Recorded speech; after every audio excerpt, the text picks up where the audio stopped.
youth development program on mental health and drug abuse awareness. Today is more than an event, it's a conversation, and we want the youth to be free from drug abuse and as well rise up to be able to fulfill their potentials in life. As we gather under the theme, Rise Up, Stay Free, we celebrate hope over despair and purpose over pressure and informed choices over destructive decisions. On behalf of Stellaheart Foundation, you're most welcome to this amazing occasion. Please, with wonderful hands, put your hands together and celebrate our young ones in the building. Please celebrate them for coming. We are here because of you and we are here because of your future.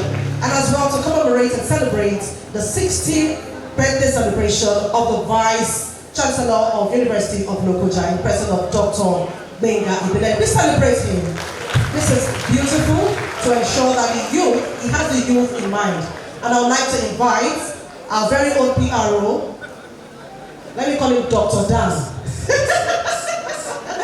to do the official welcoming of and formal welcoming of our professor. Thank you. Please put your hands for him. Thank you very much. Ladies and gentlemen, one more time, can I have you put those beautiful hands together? Put them together. Can you make the ovation very loud? If you're excited to be alive, make the ovation louder. I thought someone would also shout. That is a sign of life. Can I hear you make some noise? Awesome, beautiful. Thank you very much. It is a day set aside to celebrate a distinguished professor, a pragmatist, one who has redefined the development in Federal University Lokoja. In just 3 months and a couple of weeks, we can tell you that FUL is not the same again. And today, as a prelude to what will be happening tomorrow, we are gathered to celebrate the Stellaheart Foundation. And it's my pleasure to recognize our distinguished guests. Ladies and gentlemen, can you rise?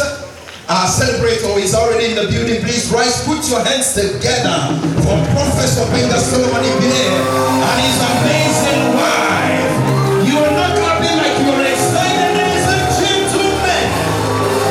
That is our father and our mother. Thank you so much.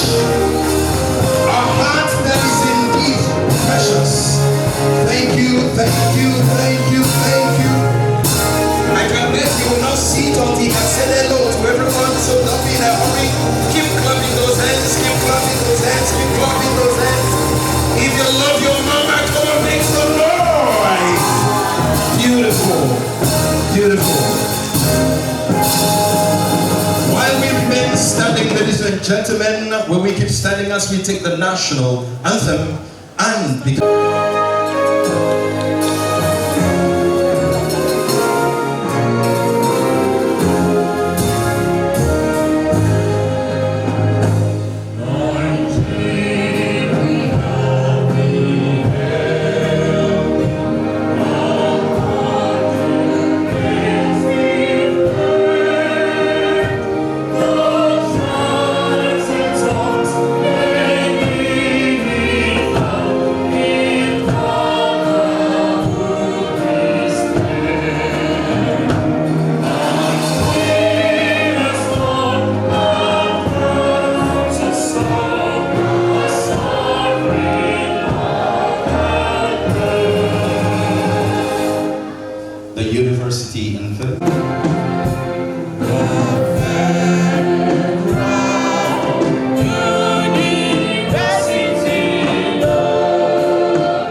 Thank you very much, ladies and gentlemen. Please, your hands together as you take your seats. We thank you immensely for finding time to be a part of this special gathering. Just before I re-invite the host of this occasion, permit me to recognize first on my list the celebrator, the Vice Chancellor of the Federal University Lokoja and his stellar wife. Ladies and gentlemen, Professor Benga Solomon Ibile. Is that the best you can do to celebrate one for whom we've gathered?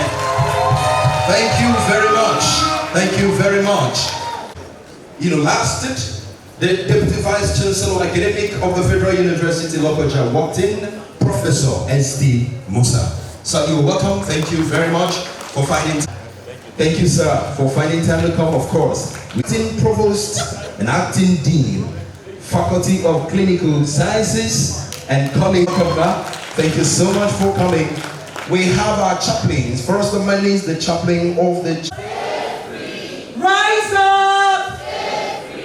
Rise up! With a resounding ovation, Chancellor of Federal University, Lokoja. Is that the better you can do? Put your hands together, make it bigger and louder. Celebrate her. Celebrate the missionary. Celebrate the one who has gathered us together here to celebrate also the husband. Put your hands together for me, sis.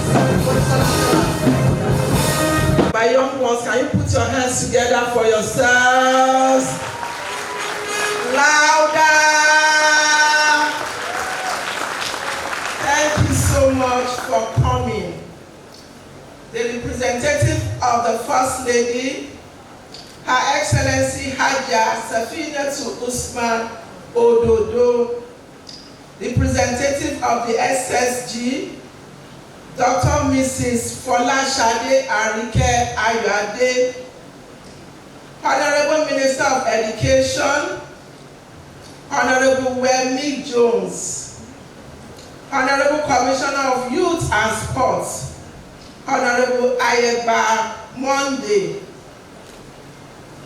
Honorable Commissioner of Women Affairs, Honorable Fatima Momo, Honorable Chairman Ijumu Local Government, Honorable Ibrahim Haruna, the Principal Officers of Federal University Lokoja, the celebrants, Mom Marie, my husband, the Vice Chancellor of Federal University Lokoja, Professor Benga Solomon Ibileye. Please put your hands together for this.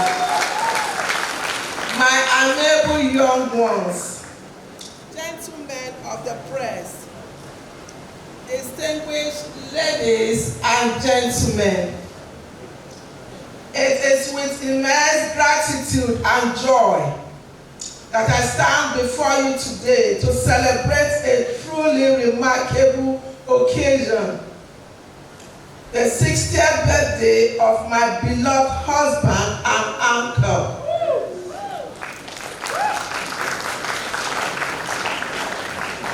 Today is not only a celebration of a milestone age, it is a celebration of a life that has touched many people and left a lasting impact on families, friends, and society.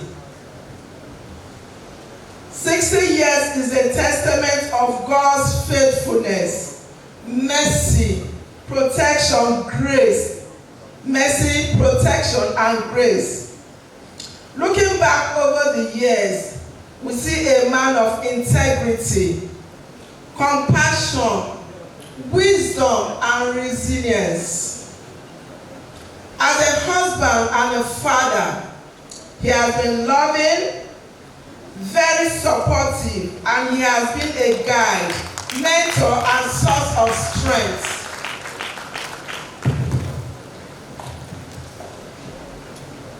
As a friend and leader, he has consistently demonstrated kindness, generosity, and a genuine concern for the well-being of others.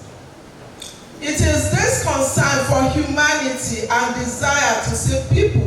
live healthier and more productive lives. That inspired the vision behind the establishment of Stellaheart Foundation. The foundation was created with a commitment to promoting health awareness, supporting mental well-being, and educating communities on the danger of substance abuse, especially among young people. As we celebrate his 60th birthday, we are reminded that true success is not measured only by personal achievements, but by the positive difference we make in the lives of others. Through his encouragement, support, and belief in serving humanity, the foundation has been set up to bring hope, health, responsible living to individuals and communities. On behalf of the board and volunteers of Stellaheart Foundation, I congratulate you, my husband, on this significant milestone. We pray that God grants you many more years in good health, strength, wisdom, peace, and happiness. May your latter days be even more fruitful than the former. And may your legacy continue to inspire future generations.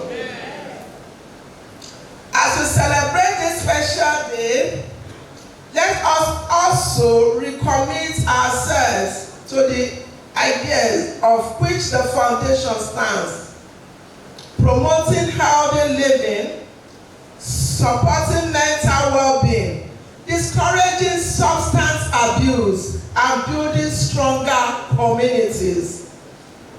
And to my young people here, I want you to choose life. Please choose life. Choose health. Choose a bright future. Stay away from substance abuse. And friends who promote it, I want you to choose to become the best vision of yourself. You shall rise up and stay free. Thank you very much. Allowing you to celebrate our Stellaheart. She is not just one of a woman, that's the thing. Thank you, man. Thank you so much. Thank you so much. Thank you. Thank you. Very big. On your future, on the future of Nigeria. We're going to be having a very short documentary, and we want you to pay rapt attention. This documentary is by BBC African Eye, and it's showing us into the mad world of drug abuse. Please listen and watch keenly with interest.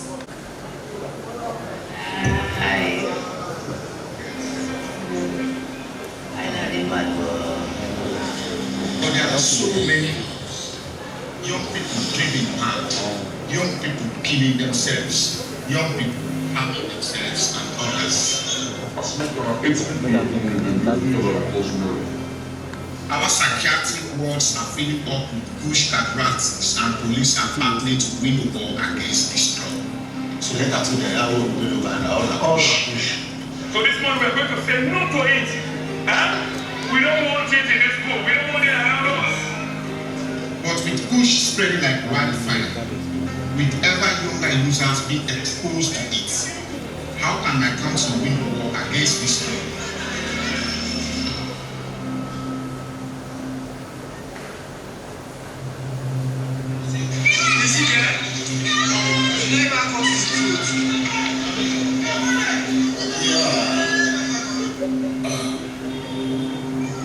My name is Tyson Bonte. I'm a filmmaker from Sierra Leone.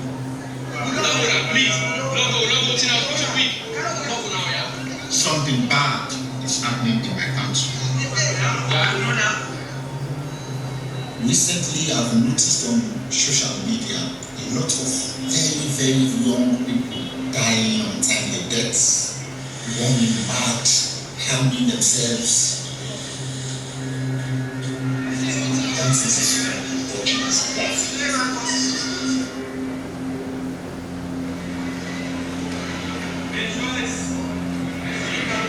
I hear these horrors are being caused by the cheap new illegal high which has swept across Sierra Leone over the last 18 months. They call it push. Here in our capital, Freetown, is where the drugs grip is greatest. I am coming to visit the guys that are high on the drugs, on push. Here is a place called Bombay Market. This is a giant market during the day, but in the night it's also a home to many of these young people who are living on the street, and this push has just pushed them further into the drains. Push has become king. Street drugs like tramadol. Everyone sleeping here is on push.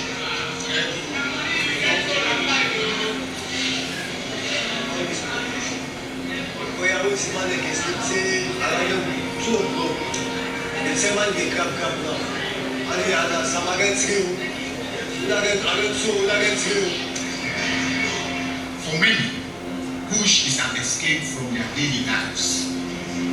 Olamen, who has been forced to survive on the streets for years, first came across push in 2018. And they draw one. Also, you copy the extra you win. Also, what the possible say what's up? I'm going to use it block. You live away when you was at the extra you win. Also, you win. Push. You get power XX. Olamen shows me what push is. Crushed dry leaves sprayed with chemicals. You don't smoke. They make a non for himself. And then not what they know that the joy. Of when they first one thing so easy. Also, I like it means money pass smoke. How we don't plan big, the bigger by force. Sir, push drives addicts to desperate measures. I met Asha, who says she is forced to sell sex to make money to buy the drug. Asha is taking me around to see the places where she normally sells sex in the nights and then make her money for living. Money which she's going to use 60-70% of every day on the push.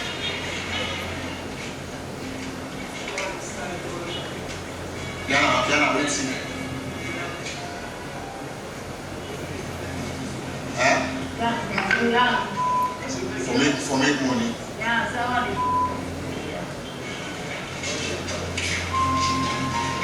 When the body was in the smoke was body, and the dry walk, I know I should know. I'll accept when I'm going to say, I'll watch now. I will send me.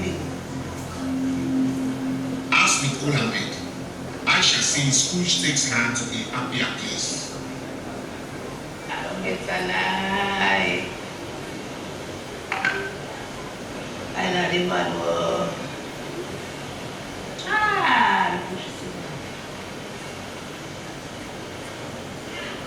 But a push high is only a brief state of mind.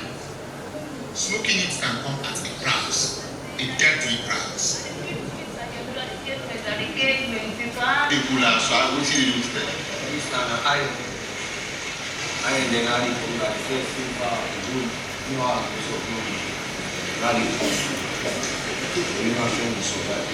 Ram first arrived in Sierra Leone from abroad and was known as K2, a mixture of plant material sprayed with synthetic psychoactive chemicals. Many around the world knew it as spars. But now, Rambo claims Sierra Leone is creating its own push industry. He talks me through his own recipe.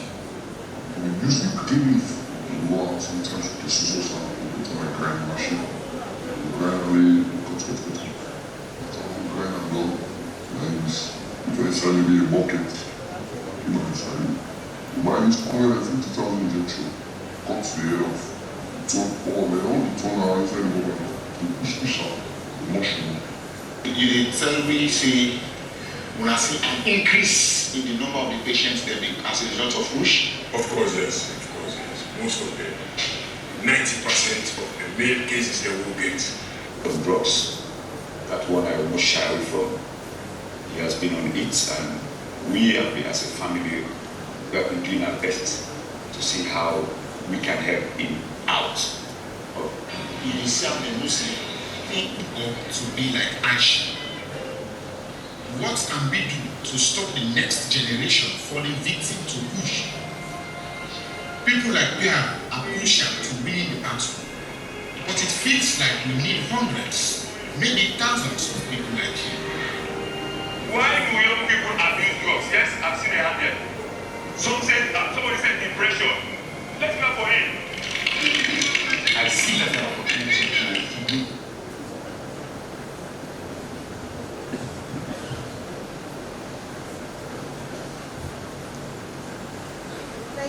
Thank you very much. Please put your hands together for today is to preserve the next generation from the effects of drug abuse. Please once again put your hands together for Stellaheart Foundation for putting the hands are not busy. Put your hands together and celebrate this gorgeous Anna, woman of elegance. Thank you so much.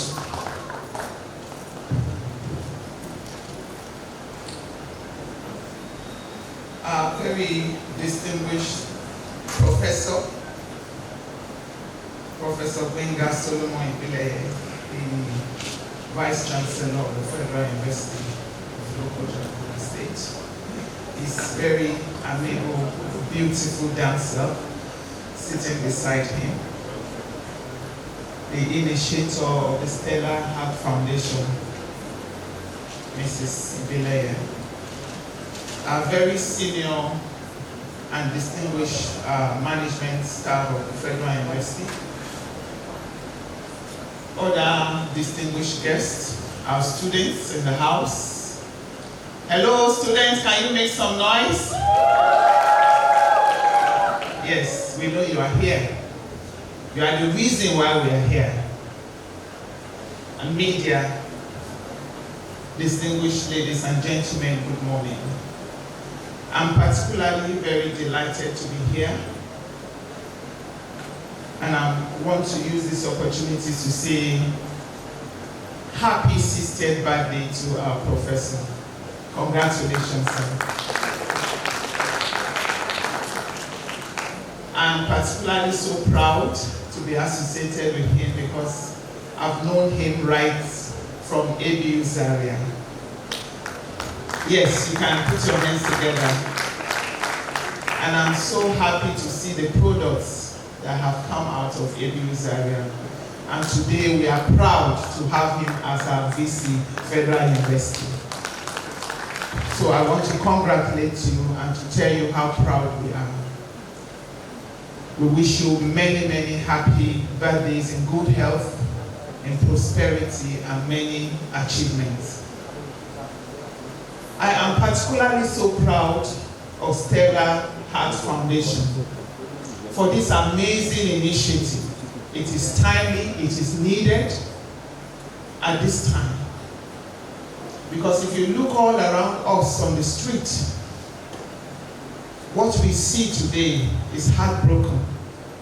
We see a lot of young people, youths on drugs on the street.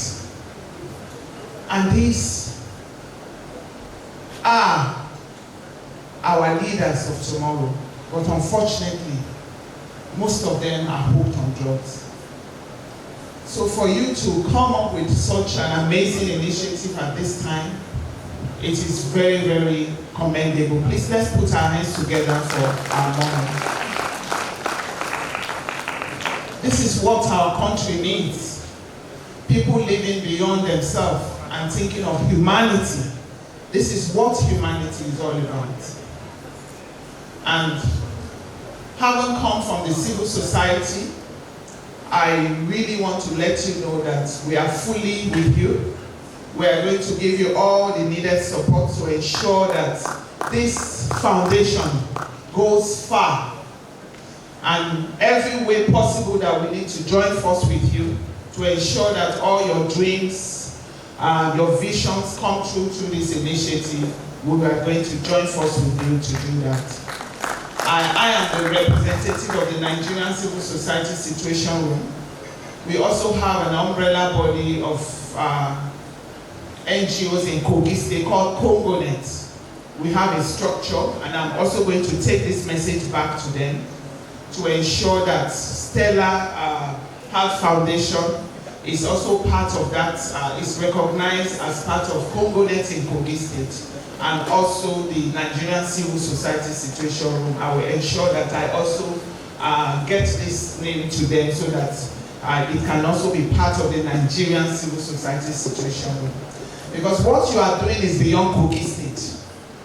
It is a serious problem all over Nigeria, but it's really so sympathetic what we see.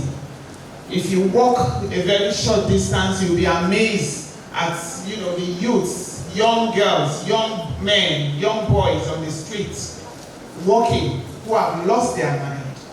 So we are happy that Stellaheart Foundation has come at such a time to help curb this menace that is actually affecting our children, our young people.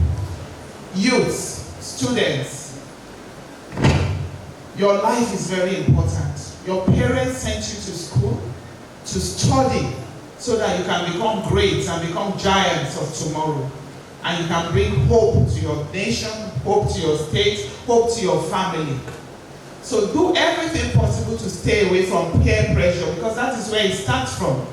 Stay away from peer pressure that will lead you to all manner of bad attitude or behavior that will lead you to drugs. We need you. You are the future of tomorrow. You are great. You are stars. If you stay clear from drugs, you will be focused and you'll be able to study and you become great and you become successful, and then you'll be the one that the world is looking for to solve great problems. So having said that, I want to congratulate you once again and I wish you success. Thank you very much.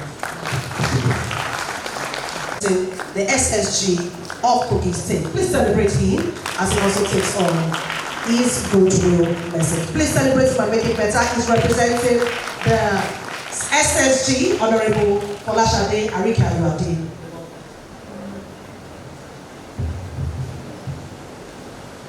The ever-young, vibrant, articulate Vice Chancellor of Federal University Lokoja, Professor Benga Ibile. I add that ever-young because nobody will look at him and say he's up to 60. So you need to tell us the secrets. Mommy, Mrs. Stella Monishola Ibile, all top management staff of the Federal University, my own mother, Honorable Dickness Ekundayo, the students representing various selected schools in Lokoja Metropolis, members of the press, ladies and gentlemen. It's a great pleasure for me to be here today representing the Secretary to the Government of Kogi State, Dr. Folashade Arike Ayoade. She is a mother to us, or the reason we call her Mama Cabinet. But before I go into the already prepared speech, I would like to applaud the initiator of this wonderful idea, Stellaheart Foundation. When a timely initiative springs up like this to curb an already growing menace in the society, what we can do collectively as a people, is to come together, give the necessary support in order to achieve all set goals. Congratulations, ma'am, for this wonderful initiative. We are confident that every itemized vision and mission here will be greatly achieved. It is a great honor and privilege to stand before you today on behalf of Secretary to the Government of Kogi State, Dr. Folashade Arike Ayode, at this remarkable occasion marking the 60th birthday celebration of Professor Benga Solomon Ibile and the Stellaheart Foundation Youth Mental Health Program. On behalf of the SGS, I extend warm congratulations to Professor Benga Solomon Ibile on attaining this important milestone. 60 years of purposeful living, academic excellence, leadership, and service to humanity is a worthy achievement that deserves celebration. We pray that God grants him continued strength, wisdom, good health, and many more years of impactful service to our nation and humanity. Today's event is particularly significant because it goes beyond celebrating an individual. It focuses attention on an issue that is increasingly important in our society: the mental health and well-being of our young people. The decision of the Stellaheart Foundation to dedicate this occasion to raising awareness about mental health, personal development, and the dangers of substance abuse reflects a deep commitment to building a healthier and more responsible generation. The youth remain the greatest asset of any society.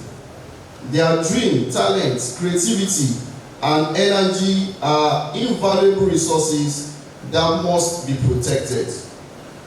As we face evolving socio-economic challenges, it becomes increasingly necessary to create safe spaces where young people can receive guidance, encouragement, and support needed to make positive life choices.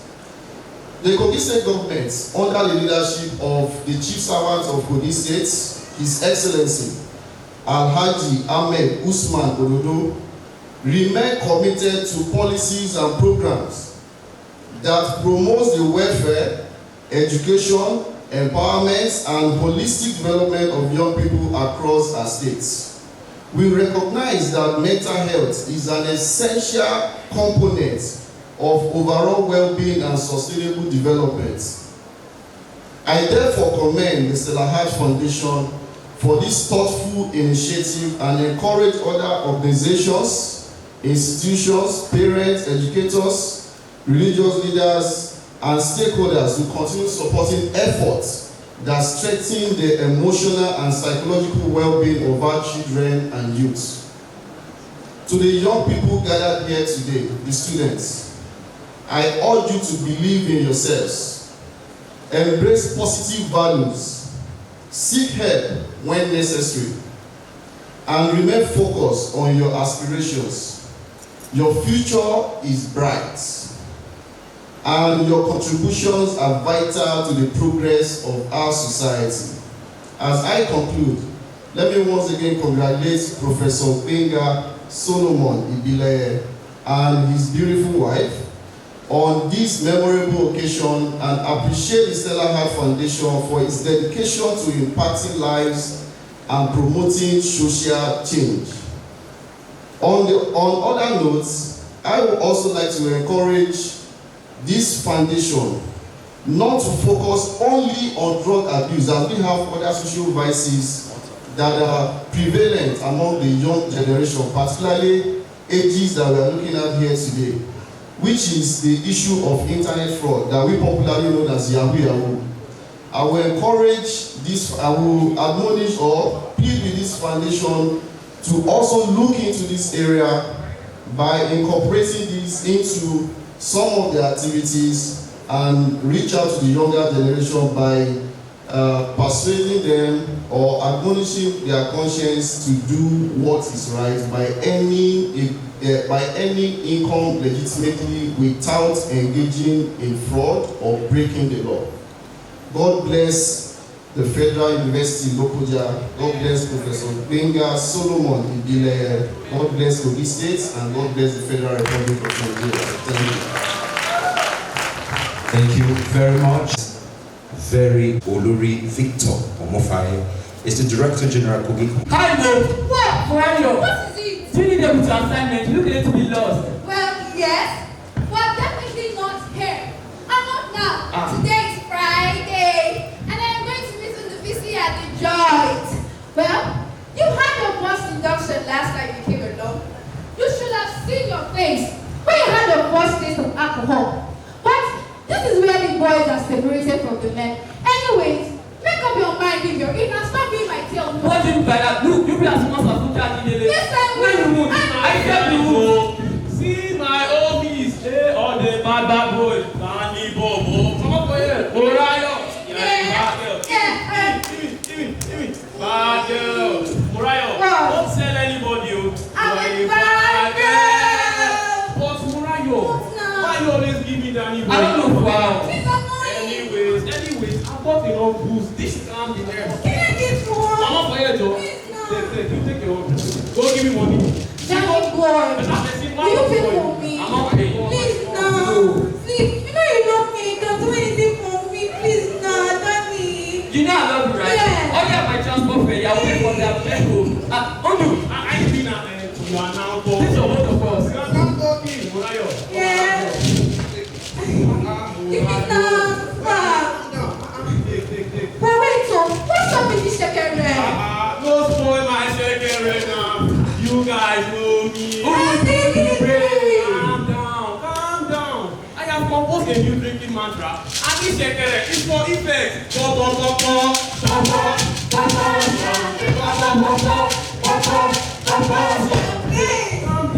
Calm down. Next Friday is going to be hot. The cats stay away and the mouse will play. But wait, who is the cat? Seriously, dummy. What's her name? Stupid. It is not what. It's who. One is my granny. Although she's traveling to the village, I have bought the house all to myself. Wow. I have sent out invitations to my homies. We are going to have the rave hangouts at my place. Next weekend is going to be on. Guys.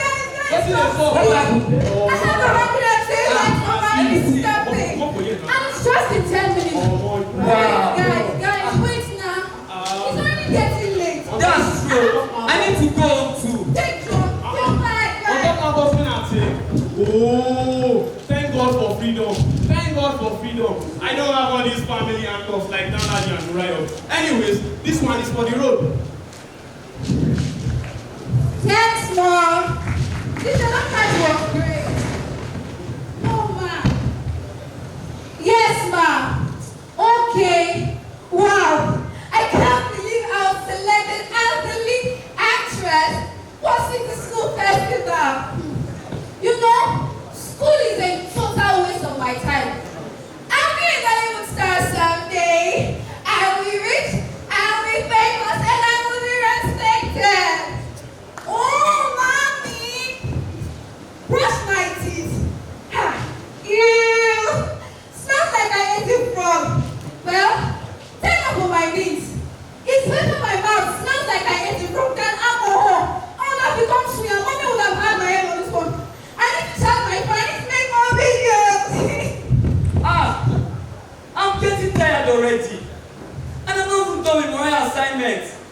I know very soon I'm going to become Morayo's hero. Soon. Ma, I'm coming. Yes, I've got my assignment.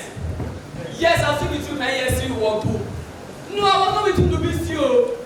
Oh God, my parents, they are so controlling. They dictate where, when, and everything that is going on in my life. I just want to be free like Morayo and Ndubisi. They are free like a bird. Look, let me tell you something. I am the best student in my class. Sorry, I was the best student in my class. Not until my grades started dropping. But all I hear is that gave up in class. I need to go to the best university just like he did. Can't somebody tell them to take a chill pill? I just want to be free. I just want to live my life. Ma, yes, I'm going to bed. I'm not doing my assignment. It's your boy Ndubisi. Make some noise! Make some noise! If you know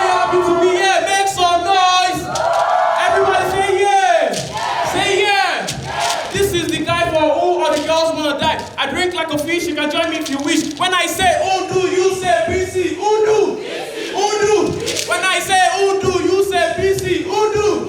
Udu. Una did yeah. Una did yeah. Why want jollof rice full of una? Shingo. Wetin dey sup now? Wetin dey sup now? I don't be a regular customer for the past 3 years. My head no reach cancer. Make I no vex. Just because of 1,000 naira. You see, the things I go through for my friends. I buy goods on credit from Shingo, then sell to my friends. I make 100 naira on each can. Now they disturb me. Oh, now they call. Hello? Bad boy. Why you there now? Everyone else say, they come. Your boxing locked up. Oh, come up for your job. All of them are the same thing. Kai. Oh, you can see all my friends, they are not free. But I am free. That's why I have the grace to party. Anyways, this one is for the road.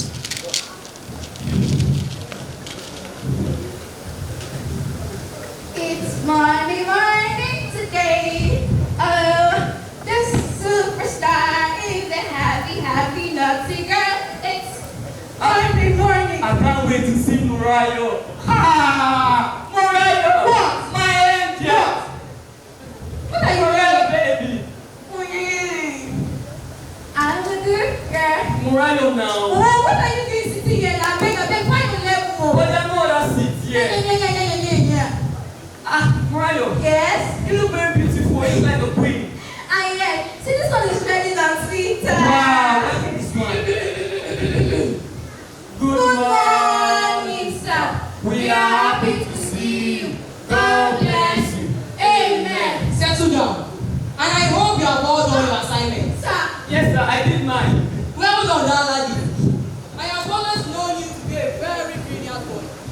And Morayo, Sir. you are quiet. Sir, I did my own work, but I couldn't finish it. I did my own work, but I couldn't finish it. Sir. You always have excuses. No, sir. Well, I will move straight into today's topic in our social education class.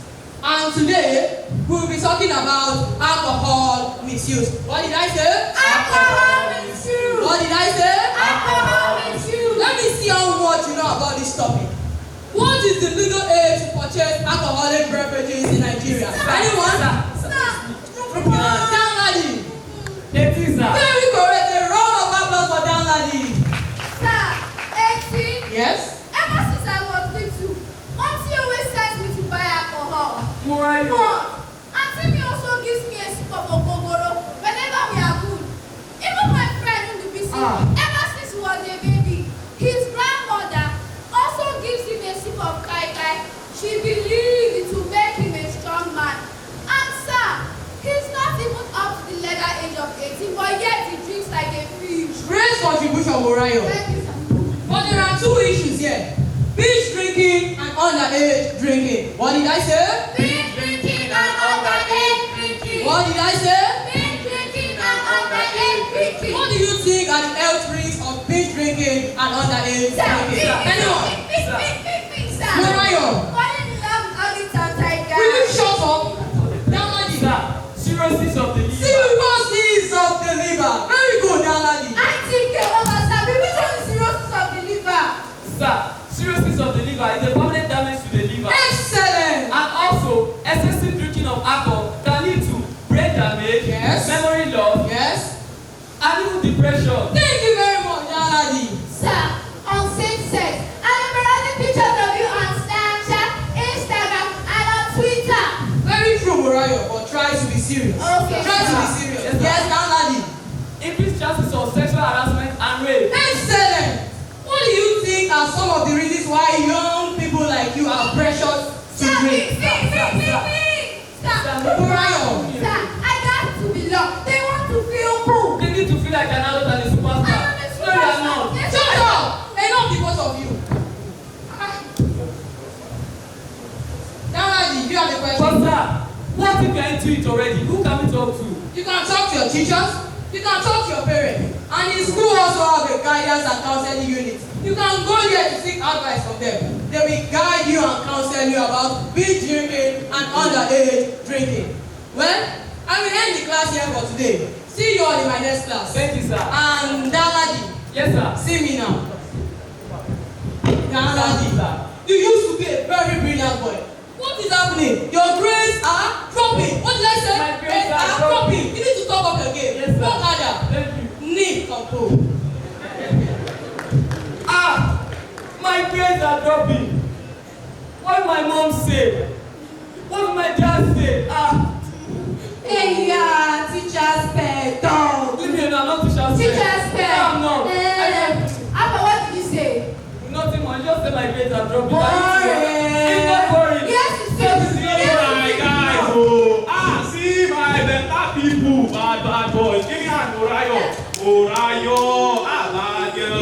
Bad girl. Orayo, they feel you. Yes, now. Orayo. No. Why you always give me Danny boy? It's annoying now. Danny Bobo. Why you annoying? I'm not annoying. Danny Bobo, let me tell you something. You have to grow up, man. Have some swag. Swag. Show me my see. Look, see. Show me. Come on. I love you. Come on for here, John. And this kind of swags are the show. About take this beer. Take and this one should have in them. Let me tell you something. Orayo likes guys like us. She's out of your league. Orayo, a beer for you. Yes, now. But they give me better person now. And guys, let's play some game now. Okay, let's play. Let's play some game. Okay. Are you in? Yes, now. You start. Okay. So, I dare you to climb over the wall of the house and be in front of it. You know they call me Rudy Brave for nothing. Hey, I'm Rudy. And they call me Arona. So, what's going to be, Mr. TV? I'm not TV, I'm Lokoja. I'm Turbo Chat. That's all you ever say. Yeah, my head. Oh, my Why are you shouting My now? Jesus Christ of Anambra, my head. Uh-uh. That gets man almost pulled off my ends. Yeah, it's not always alright. What's going to be, Danny man? Truth or dare? Truth. Danny Bobo, truth or dare? Truth. Do you love Morayo? Well, I love her. Oh, my head, John. See this ras boy, yo. Morayo wouldn't look at a whip like you, would you, Morayo? Well, I listen to you, Dan Daddy. Danny boy can be cute whenever he finds his voice. Morayo, this baby boy of yours, he's vomiting everywhere. What do we do? Let's take it home. I don't live around this neighborhood. No. What do we do? I'm someone who has seen him because report to the police. Oh, let's take him home. Oh, my God. Wait. Let's go.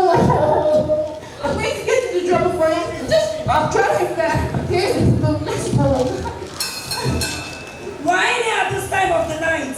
Amen. Is that you? Did you find it? Wallahi, this boy has been misbehaving. Ever since he started moving with that stray cat they call Mundumisi. And that girl with the long leg Morayo.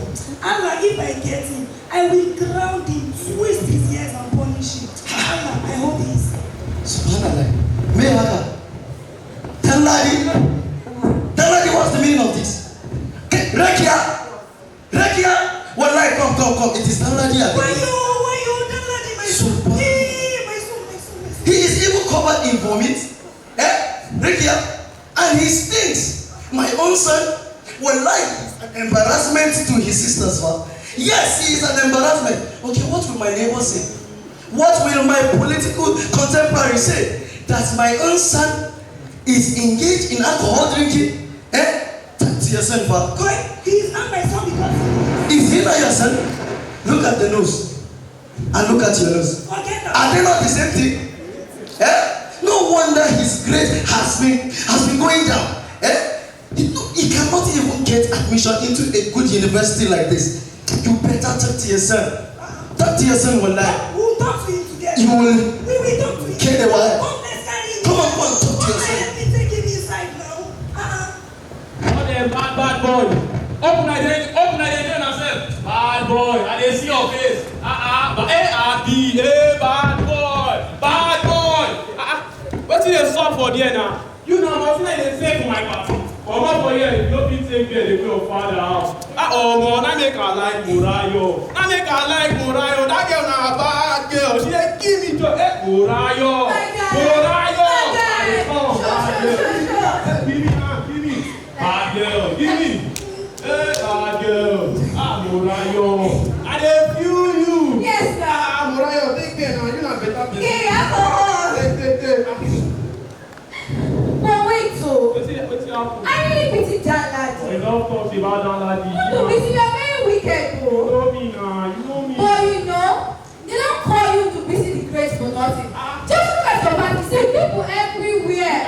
yourself now. Enough talks about that. It is just you and I.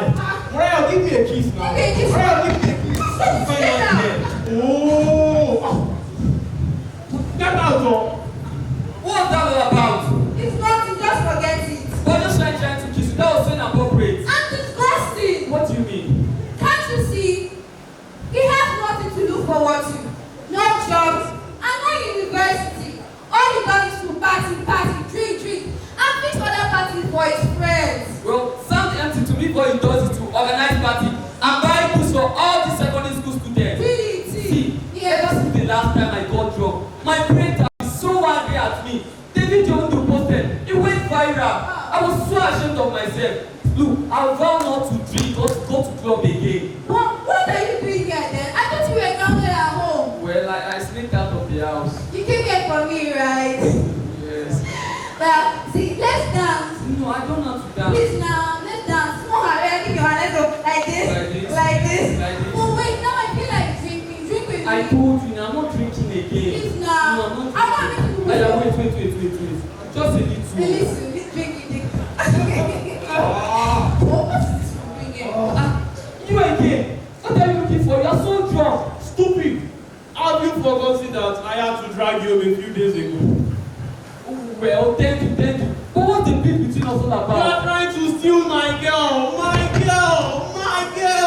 Wait, which girl? Mariah, she can't even love you. It was all good before you started hanging out with us. Mariah would have been mine if you stopped chasing her away like a shadow. I see, you are so jealous. Jealous of you? Not in 1,000 years. It is good for not to get her drunk. Oh! Me! Guys, then you must stop fighting now. I woke up unconscious in the hospital. My face was scarred for life. You know, I always wanted to be a famous Bollywood star. But now, I can no longer open my social media page to see how I used to smile anymore. Looking back, I can't believe I did this to myself. I am responsible for my choices. My parents sent me to school, but I allowed my friend pressure me into drinking and partying. Now look at my life. I can no longer get a scholarship to study abroad. I allow peer pressure to ruin my life. Now I have realized I've made nothing out of my life. I spent 2 years and 6 months at the correctional center. I would have ended up with 3 more years if Mariah's parents had pressed charges against me. Back then, it was just all about having fun, living our lives and laughing. Just trying to belong. Expressing ourselves, basking in our freedom. Until I got embarrassed. Until I got real. Until I got broken. Till we all got smashed. Thank you very much, sir. This is a copy of the Cause what we need is a job for society. Are you free? Free to lift your hands, free to use your brain. No chemicals, no drug abuse.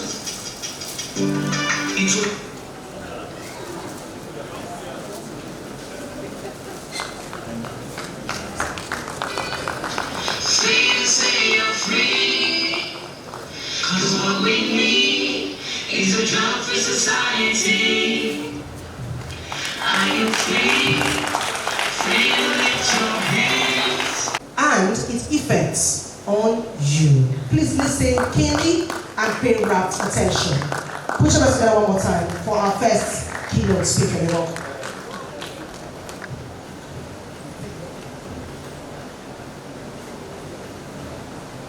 Good morning, everyone in the hall.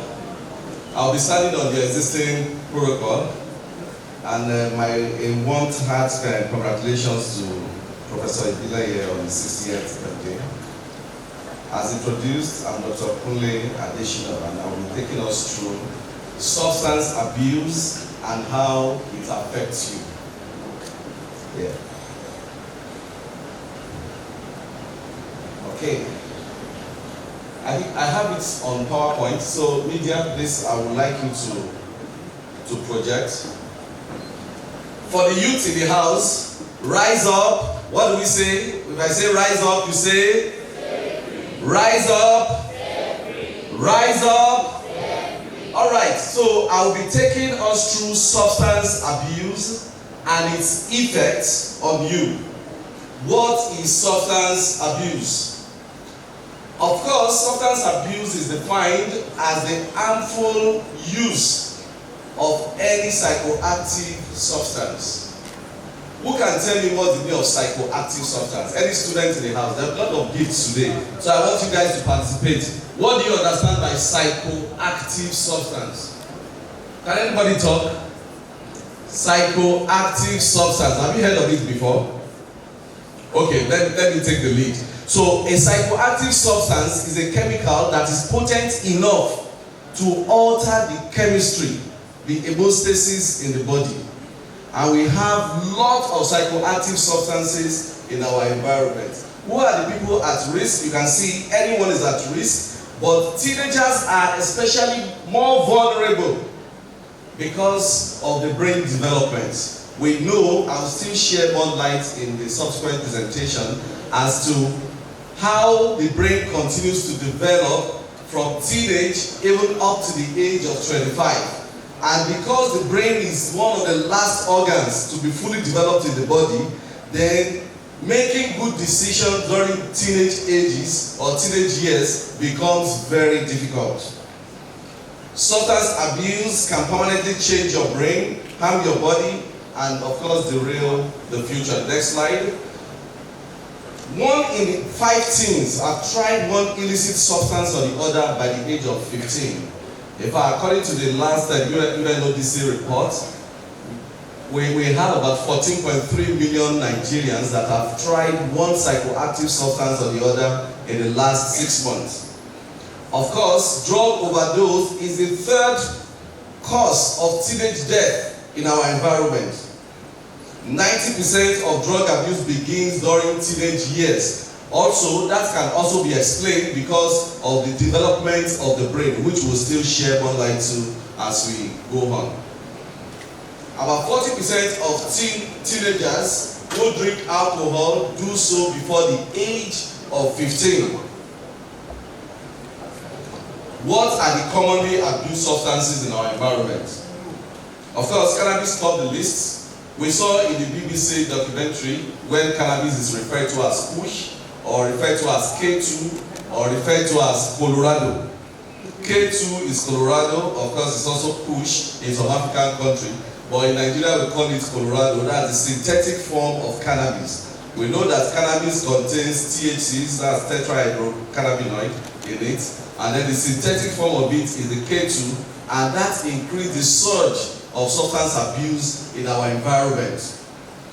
Of course, pharmaceutical opiates in cough syrups like codeine, tramadol, morphine, pentazocine, fentanyl, and other pharmaceutical products are also abused. Going down to alcohol and then to hard drugs or harder drugs now. Because even alcohol and cigarettes are hard drugs, but let's put it as harder drugs like cocaine, heroin, methamphetamine. Who knows meth? What's the street name for meth? Yeah, what's the street name for meth? Okay, good. Ice. Ice is the street name for meth. In the East, they call it Umpurumiri. Yeah, good. Okay, put your hands together for yourselves. You are making my work easier. So, because the funniest thing is that in fact, most of the parents that we have now, they are not as informed as their 12-year-old son or daughters. At 12 now, most people know not only the psychoactive substances, but they know the street names of these psychoactive substances. So you hear street names like Rochi, like Rohypnol, Blue Boy, and all of that on the streets. And then parents will wonder, who is the Blue Boy around? Will you understand? Okay, let's go to the next slide now. Reasons why people do drugs. We've seen that about 87% of people venture into drug use because of peer pressure.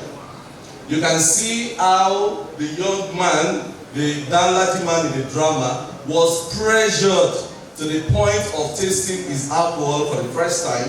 And peer pressure is a big epidemiological factor in the causation of substance abuse. Of course, socioeconomic status is another one. people from extremities of families, super rich and super poor families, you are more predisposed to having substance abuse problems. Of course, up to family dynamics, children that are born to parents that are users are 10 times more likely to abuse one substance or the other in their lifetime.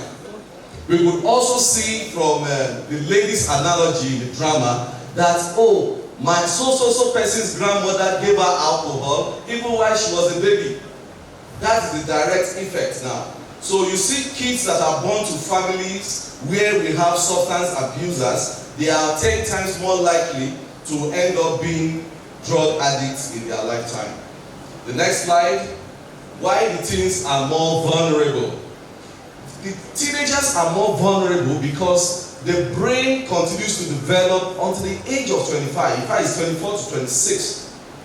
Our brain is one of the last parts of our organs that gets developed. And the lateral sulci of the prefrontal cortex is the last part of the brain that develops again. And this is the part of the brain that we use to make decisions. That is the emotion center. That is the part of the brain that gives good judgment. And this is also the first part of the brain that substance abuse affects. Do we understand? So, a teenage brain that is still growing, if you're 17, 18, 19, 20 in this all, your brain is still growing. Introducing a psychoactive substance into the architecture of the brain while the brain is growing means that the brain gets rewired and the brain gets used to that chemical until the brain is fully developed at the age of 26 or 25. And that means that even when this person's addiction is fully formed, overcoming that addiction becomes a lifetime struggle. Do we understand? So teenagers are 2 to 4 times more likely to be addicted than adults. So an adult starting to use a substance at the age of 30 and someone that started earlier in his teenage years, the teenager is 4 times more likely to be addicted to that substance than the adult, because the brain now the brain grows and the brain fuses and the whole brain becomes developed with the substance in it, and then recovery becomes more difficult. How addiction works. Of course, you will see from the drama too that addiction starts from curiosity, experimental use. Oh, let me try this substance. Oh, my friend is doing it, why not let me just use? And the person leaves. What the brain feels is the dopamine rush, because the dopamine pathway in the brain is the reward system in the brain. And then the brain feels that intense feeling of pleasure. If I'm an 100 level student and I'm taking Kush and I feel like the Vice Chancellor of Federal University Lokoja, you know, that feeling is good, that feeling is real. Then I will not have the need to study again. To graduate from as an undergraduate, not to talk of doing my master's, not to talk of doing my PhD or writing my papers. Because already I am living as a vice chancellor in 100 level in my brain.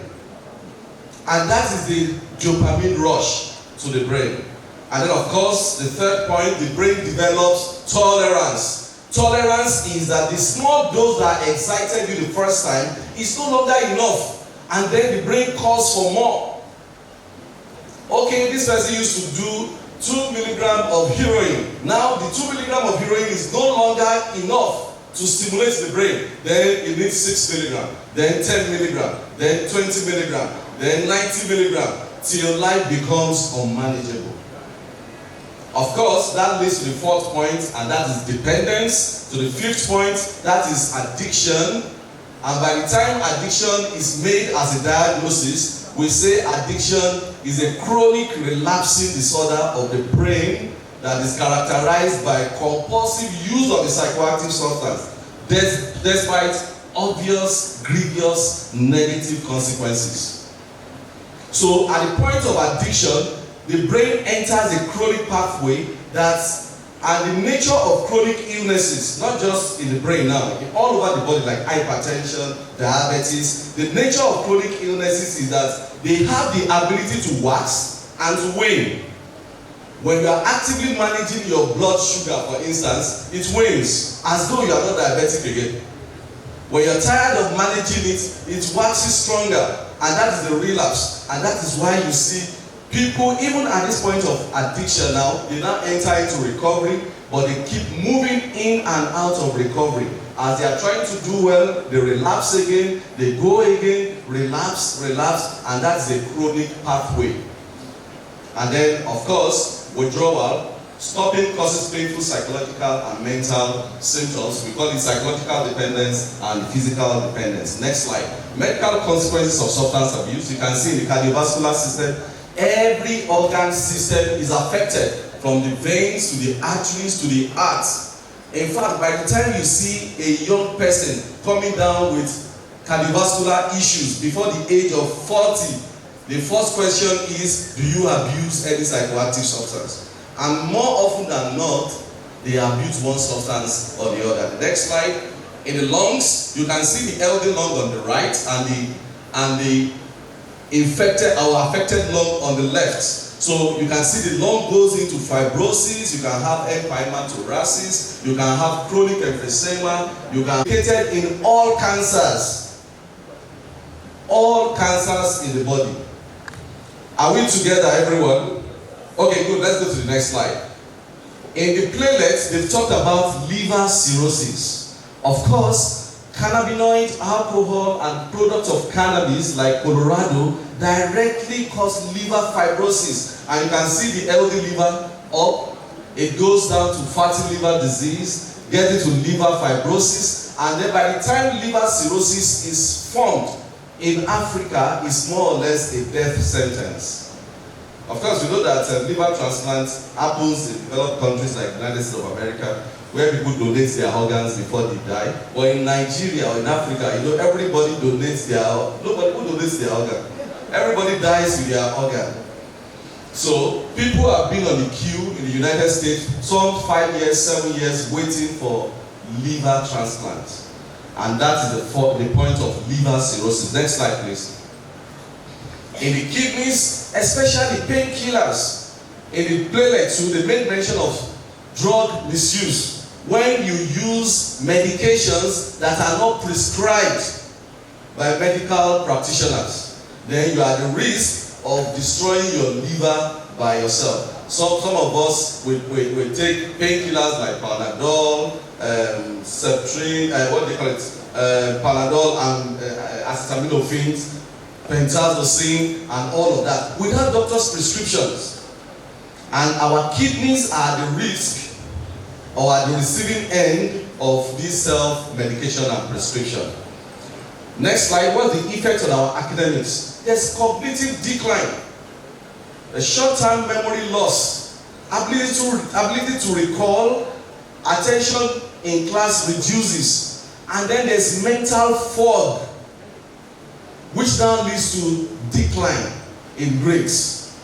Of course, absenteeism, dropouts from school. You will see clients in the facility where you see someone has gone to 4 different universities without having a diploma. That is what substance abuse arises to. Of course, lots of carryovers that even the university system might have to eject some or rusticate some out of school because you have overstayed your welcome in the university system. Behavioral issues, exam malpractices, and then cultism and violence are all consequences of substance abuse. The next slide. Social consequences. I'll be finishing in the next 2 minutes. It breaks down family trust. You can imagine that this family that was once united, now blame games started. That is your son. Of course, in Africa, every good son belongs to the father, true of us. The bad child or the child that has a challenge is for the mother, and you can see the blame game. And then while parents start blaming each other, addiction flourishes again. And then social isolation, self-withdrawal, increased vulnerability to cultism and the likes, damage to future career prospects, harassment by security agencies because you always find yourself at the other side of the law. Okay, the mental health consequences. Of course, from anxiety to depression to full-blown psychosis. And you know the funniest thing? Teenagers, are we in the house? Hello? Science does not know what quantity of cannabis you will smoke that will make you have psychosis. Nobody knows that.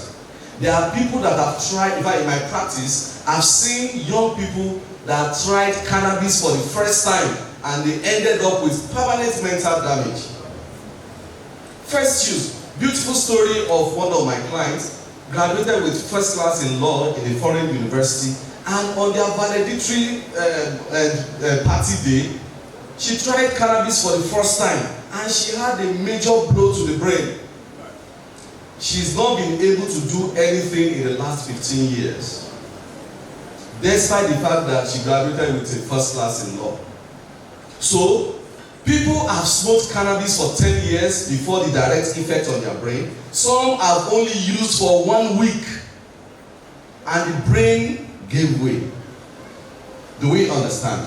Of course, I've discussed addiction cycles, sleep disorder, suicidal thoughts and suicidal ideations, and even attempting suicide. You can see the increase in our society now, not because of anything other than the fact that people now play with depressants and they don't want to be depressed. Of course, if you take depressants as psychoactive substance, like alcohol is a depressant, rohypnol is a depressant, benzodiazepines, diazepam, they are depressants, and then the person comes down with clinical depression.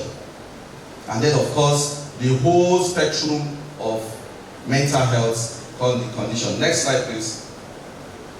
What are the protective factors? Strong family ties and religious support. I tell people jokingly that some of us also escape these vices because we became attached to God very early in life. So even when you want to do something bad, maybe somebody has known you as the ustaz of your class or the pastor of your class, you won't be able to do those things. So strong religious support helps teenagers to be able to protect themselves from social vices. Of course, counseling units from secondary school up to university, peer mentorship and student engagement like what we are doing today, we expect you able to lead this session and be able to return back to your schools and serve as positive agents to fighting substance abuse. When one of your classmates is using, you are not loose guarding, or you are not casting the person by reporting to the direct authority. You are simply helping this person to protect his future. So, at the heart of Stellaheart Foundation is for you guys to go back to your schools and serve as positive ambassadors. How to say no and stay strong. We need to learn to be assertive as we grow as teenagers. Being assertive is you saying no to any social vices. You don't owe anybody an explanation. Your future, your dream is clear to you, and any distraction, you should be able to say no to it. You need to leave real-time situations that are tempting. Leave that friends.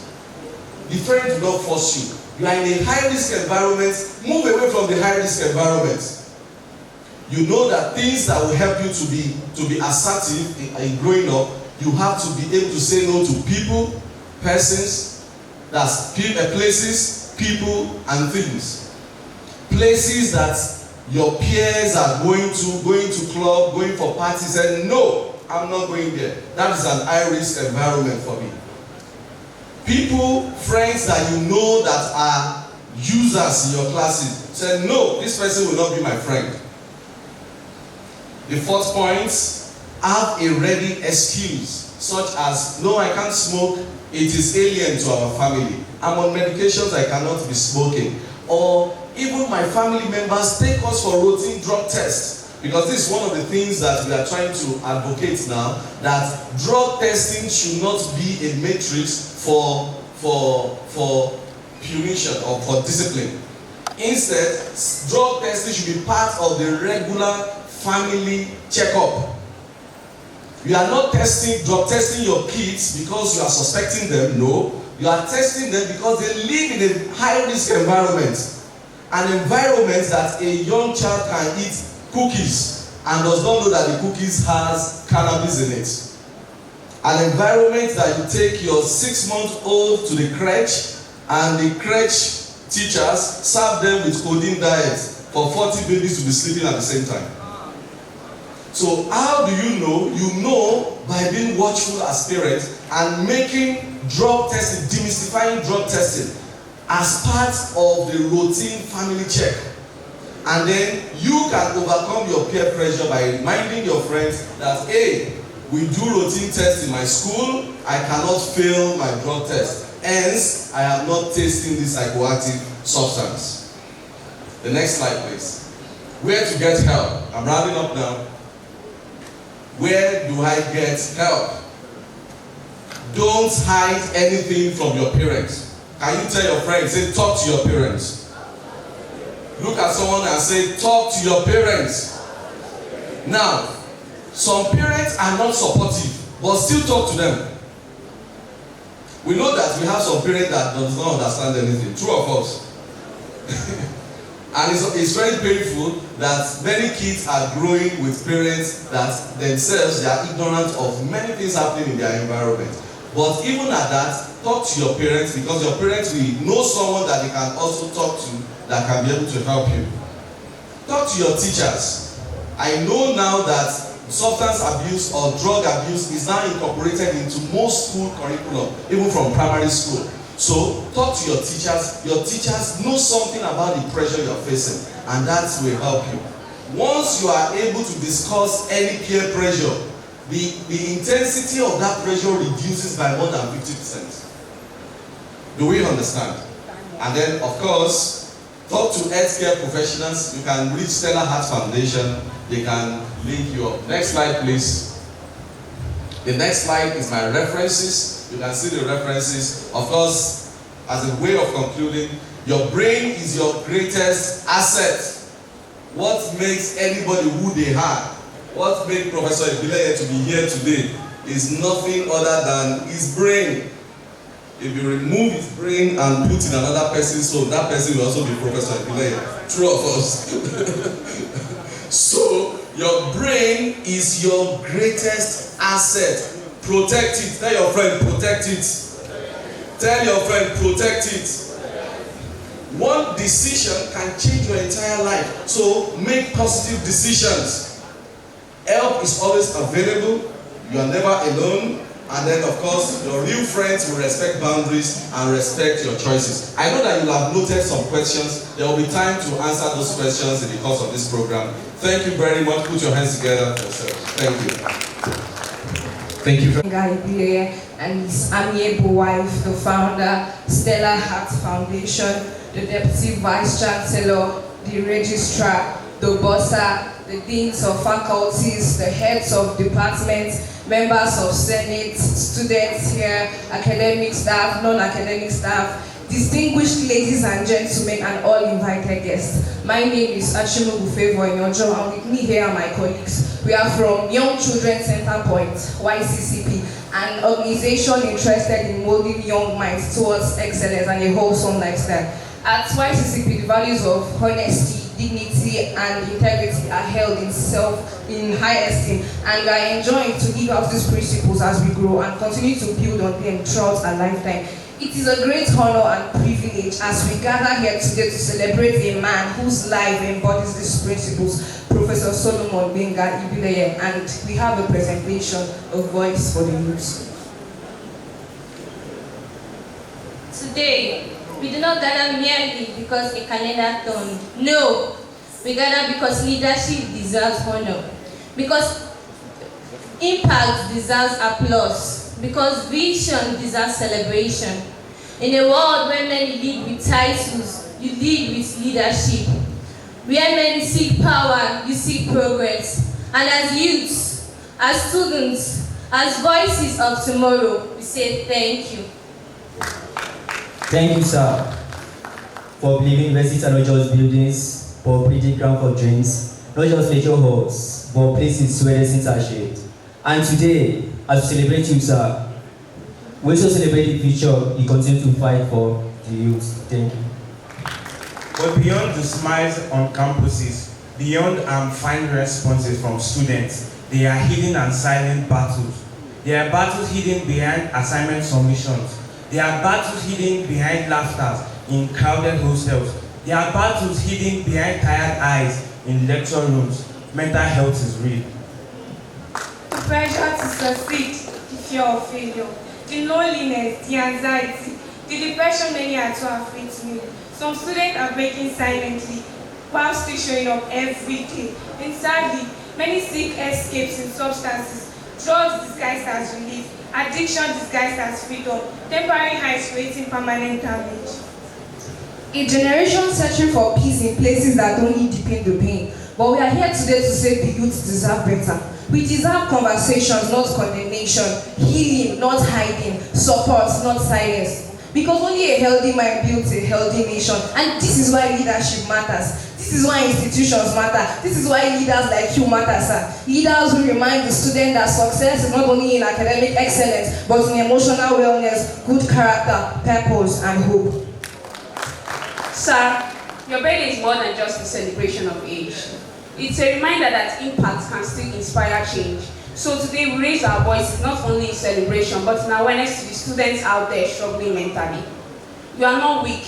To those battling addiction, you are not hopeless. To those who have lost sight of direction, there is still a future ahead of you. And to our Vice Chancellor, sir, we say thank you for being a symbol of growth, impact, and leadership. May your days continue to be filled with wisdom, and may your efforts continue to bear fruit. May this great institution, Federal University Lokoja, not only produce graduates, but people with sound mind, great hearts, and responsible citizens. And to the youth, we say, rise, heal, speak, live, because the future is waiting for us. Today we gather here not only to celebrate an icon, we gather here to celebrate someone who has built and pursued educational awareness. And just like the Wright brothers, just like the Kenyan founder, just like Paul Farmer, who decided to see the right for healthcare system, he decided to pursue education and become a shining light in our community. And on behalf of YCCP and our founder, Ms. Rita Sadiq, we say a happy birthday, sir. Cheers to many more good years. We have a small presentation. Can you come down? Please come down and make your presentation. Ladies and gentlemen, can you put your hands together for Young Children Center Point? Thank you very much. Thank you very much. All right, as they do this, I'd like to ask Faith their presentation. Faith Academy, can you put your hands together for them as they come forward? 3 minutes to make your presentation.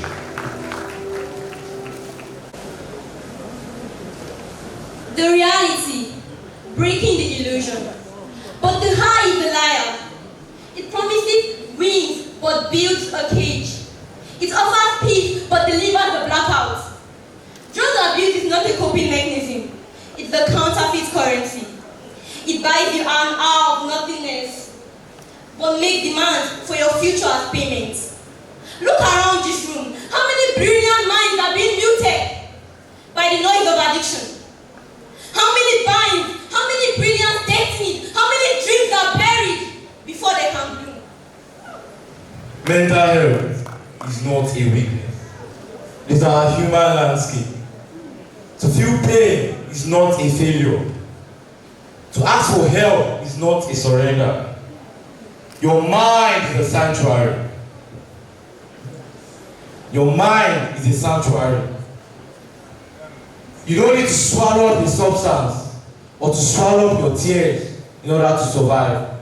We need to trade the stigma for support.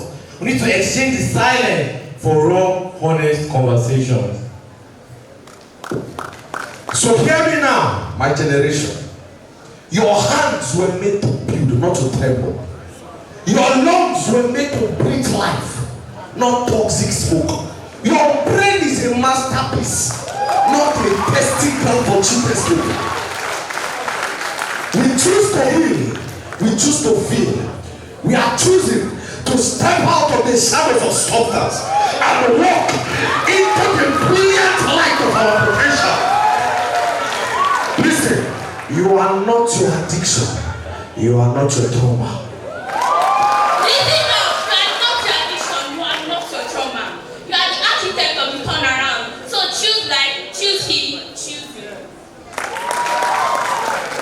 My fellow youth, rise up, stay free, and avoid substance abuse. Thank you. Beautiful. Please, can you help me? Academy. Or that second voice. I think we need to report it to Papa. Oh boy. Thank you so much. Awesome presentation. Deputy Vice Chancellor, distinguished dignitaries and guests, ladies and gentlemen and school representatives. My name is Matthew Emerald and I'm a student of Federal University Lokoja International College and I'm proud to be a student. Okay, so I'm here to give a speech to our Honorable Vice Chancellor. It is a singular honor to stand here today to deliver the speech on the birthday of our Honorable Vice Chancellor, Professor Gbenga Solomon Ibileye. Today marks the day that a great academician and a valiant man was born many years ago. We, the students of Federal University Lokoja International College, are happy and delighted to have you, sir, as our new Vice Chancellor. We pray that your tenure will impact the spirit of scholarship among we, the students and youths, and will also the drive to be outstanding, exemplary, and advance the infrastructural and human resource aspects of this great institution. I wish Professor Gbenga Solomon Ibileye outstanding success in all his endeavors. On behalf of Federal University Lokoja International College, happy birthday to you, sir. Hooray and cheers to these great academicians. Ladies and gentlemen, distinguished guests, enjoy the remaining part of the program, and I wish you pleasant journeys back to your destination. Thank you. Federal University Lokoja. You may want to clap your hands one more time for them. Now it is the turn of Global Credence International. The professors and distinguished educators. I am by name Treasure Pedro and my colleague here is Machivera. Today we'll be talking about the dangers of drug abuse. This poster before you teaches us that the choices you make today is going to tell you about the kind of future we're going to have. First of all, we're going to be talking about the darkness, that is drug destroy. We're going to talk about your health. First of all, drug destroys the brain, the heart, and other vital organs in your body. This causes death, addiction, or even sickness. We are talking about health. One of the effects of drug abuse, we have mental illness. But when you're already mentally ill, your health is gone already. Secondly, let's talk about your future. Your future is already squashed when you're already addicted to drugs. Educational goals, career opportunities are gone. You can't have a future by abusing drugs. Thirdly, we talk about our relationship. You can't have a good bond with your society or your parents by abusing drugs. Tell me, will you like to relate with someone who is mentally ill or someone who is mad? Obviously, no, you can't relate, so you don't have a relationship. Fourthly, let's talk about our dreams. Your dreams is already squashed when you're abusing drugs. Everybody here wants to become a doctor, a nurse, name them. Everybody wants to become something in future. But once you abuse drugs, you have denied yourself from becoming something in future. So, dear youngsters, your future is very valuable to exchange for drugs. Drugs only give you temporary pleasure while giving you everlasting pain in return. So, let's look at the students in between the banners, standing in between two parts. Either to embrace the drugs or to live a drug-free life. So you embracing the future, but embracing the drug-free life, that is a new dawn, life empowers. You can become something in future. You can even become somebody like the Vice Chancellor here. So I believe with this few points of mine. On the right side of the poster, we can see the new dawn, life empowers. These are like the benefits, importance, and advantages of living a drug-free life. Firstly, we have good health. Like he said, drugs can destroy our physical and mental health. If we want to have a healthy life, we need to stay away from drugs. Secondly, we have bright future. In order to focus on our education and in order to achieve our success in life, we need to stay away from drugs. So choosing life empowers. Will help us to stay away from drugs. Thirdly, we have strong relationship. Of course, no one wants to mingle with a mad person or someone that has a mental issue. In order to create strong bonds with our family, friends, and community, we need to stay away from drugs so that people will not avoid us. Lastly, we have achieve your dreams. In order to become doctors, nurses, lawyers, and other things we want to become in future, we need to choose the new dawn so that we can achieve our dreams, so that we can be focused and achieve our goals in life.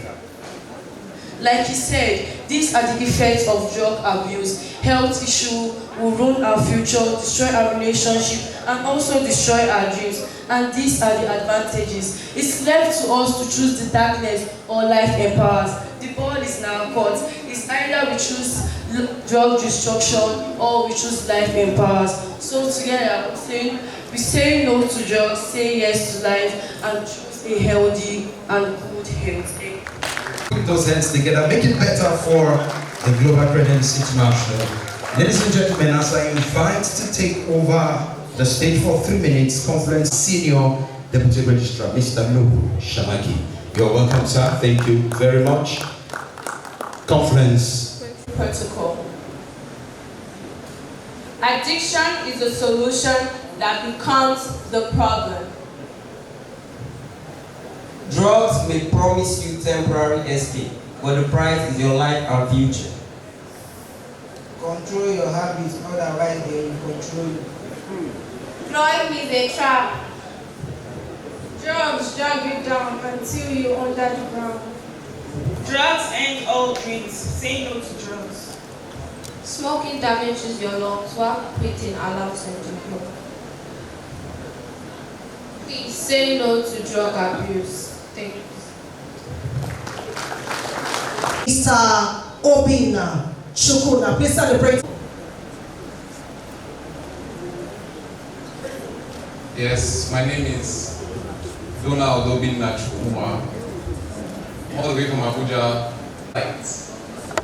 You know, soft touch. You know, this sleep, see the one where they use it. That's how it starts. Actually, in school, when it started for me, some 30 years ago, it was, you don't try this thing before. Cut the door. In school, they used to call me Don Dolly. The short form of my name, Donald, Don, to Dolly, because I was the only small person among the big people who never took something. Till the peer pressure caved in. And I wanted to show them I'm not Don Dolly anymore. In fact, I'd be Don Sharp. Over Sharp said they worry me. How? I started with cigarettes. Back then, it used to be Benson and Hedges. Then they would give me the normal Benson. I'll say, no, I want duty free. The one that was harsher, to show them that, oh wow, I started smooth. The first cough, you know, do me. I started stealing cigarettes. It was as bad as going to the Malan shops, you know then, or know now, to lie while somebody is buying sweets, we were stealing cigarettes from the pack of cigarettes. Then it led to smoking cannabis because the cigarettes weren't enough. How many sticks now? You know the high. When someone said, let's try this one. Don't worry, see how you could take one. You go roll them like this. No get this one. No, more use Rizla. If you don't even need Rizla no go make them high. Come, more use brown paper. No, go use cement cattle. It started evolving from normal fun, that we used to call it back then, to a competition on who could hold his high more. And from that competition, he graduated from not just taking cannabis to experimenting a lot of drugs. Tramadol, Exor, diazepam, D5. Because the dopamine level in my system had risen so high that I could not get enough of the high. I said, adding Refnol to my drinks. If you take a sip of my Fanta, you're not waking up for the next 2 days. It's impossible. if you are not within my peer group and you take my drink mistakenly, if you're driving, you will definitely have an accident. I can assure that. Because you will slip up on your wheels. When you're steering, you will not get to your destination. In fact, it was this bad that one time, my elder sister, one of my cocktails that I had done and I wanted to refrigerate it, I put it in the freezer and left it, and she mistakenly mixed it. She diluted it with water and took it, and she missed her final year exams, one of them. She couldn't make the paper because she could not wake up. She slept and she could not wake up. That is how thick my drugs were, and that is how far I went. This wasn't progress to me, because 4 years down the line, no admission, I didn't care. In fact, if you ask me then, I was doing very well. I was the first in everything. I was the oversharp guy. If you come to the hood, I was very, very popular. You need anything, I'm the one. You need any bad thing, when people come in, you can't get high. Go meet Don Dolly. I used to be the number one go-to person for you to get high. 6 years went by, 7 years went by. I'm still looking for one admission. Writing JAM, I'm failing over. In fact, the highest score I think I got there in JAM was 112. By the time I scored 96. So I was just, we'll go and say, don't worry, chokes with it. We'll say, no, don't worry. We'll see who will bribe. One of my saviors, I will say back then, was NECO. When NECO came out, and we were able to write NECO. That time I hadn't gone to the, that was my first and only sitting, and I was able to get my results, and that was what I kept using. But to get admission was impossible.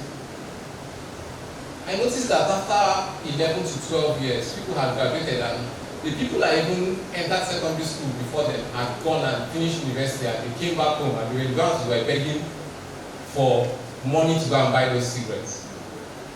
You see that guy say, bro, what's up now? No, they pay loyal, no, they pay homage, no, they loyal. What's they worry you now? Just go school, come by, don't get a job. You never even see me, you can't show us love. What's up now? Well, come buy me something. That's where the whole speech was going to. So they come buy me something, graduated into, okay, don't go buy me something, Abi. Oh, I'll go see later. If you're coming back at night, we will leave you, let's see this up, guy, get down, guy, where your phone day? You became thieves, hoodlums in the streets. One person, two people started reporting us and started running from the cops. I couldn't stay in my house anymore because every evening someone would come and knock at the door because we collected somebody's phone. And that person went to report to the police. From police, he even graduated to PSS because they were pissed off. They wanted to really give us, they wanted to show us that there was another side of life that we needed to see. This addictive life did not stop there. Please move this slide on. I've even forgotten I have this slide. So, this addictive life, and let me shorten my story. This addictive life took 24 years of my productive life away from me. 24 good years. Because I finally was able to get admission, maybe say after like 19 years of struggling. And when I got admission, I went into school. I was already a cultist. And in fact, I was coming into school to more high and more danger. So the bad groups were the only things around me. I remember certain scenarios whereby my mom had to run away from the house when they came looking for me and they couldn't get me, so they had to shoot up our house. So it was my mom that was at home, and she had to imagine my old mother jumping the fence because of gunshots. May her soul rest in peace, because she never even was alive to see me sober as I am right now. She didn't experience that. And that's one of the things I regret, because I wish she could see this version of me. This version that is now telling you the dangers of the kind of life you go through. A life of no sleep. Literally no sleep. You can't close your eyes because you cannot sleep. You're not high enough to sleep. And the high is not even enough to make you sleep. Again, you know all the bad guys. You are part of them. You've made enemies more than you have friends. You are unwanted by the society. You are a scourge to that society. It's not by living poor, because I grew up rich. My dad was wealthy, still is. I grew up rich, I had the means to fund my dream, but he cut me off at the time. He said, I'm not making my money to waste stuff on your lavish lifestyle, extravagant lifestyle, and non-ethical life. He said no. And thank God for his resilience, because I would have done worse. So it's not by living, say, yeah, do those in the ghetto. It's not those in the ghetto. It's just the opportunity to do what you want to do that you think is right for you. And also, not having assertive skills enough to say no. You don't know what it is. Say no. Drink water. They give you something there. Say no. Learn to say no. That single word will save you from a lot of things. Just say no. No matter what they give to you, say no.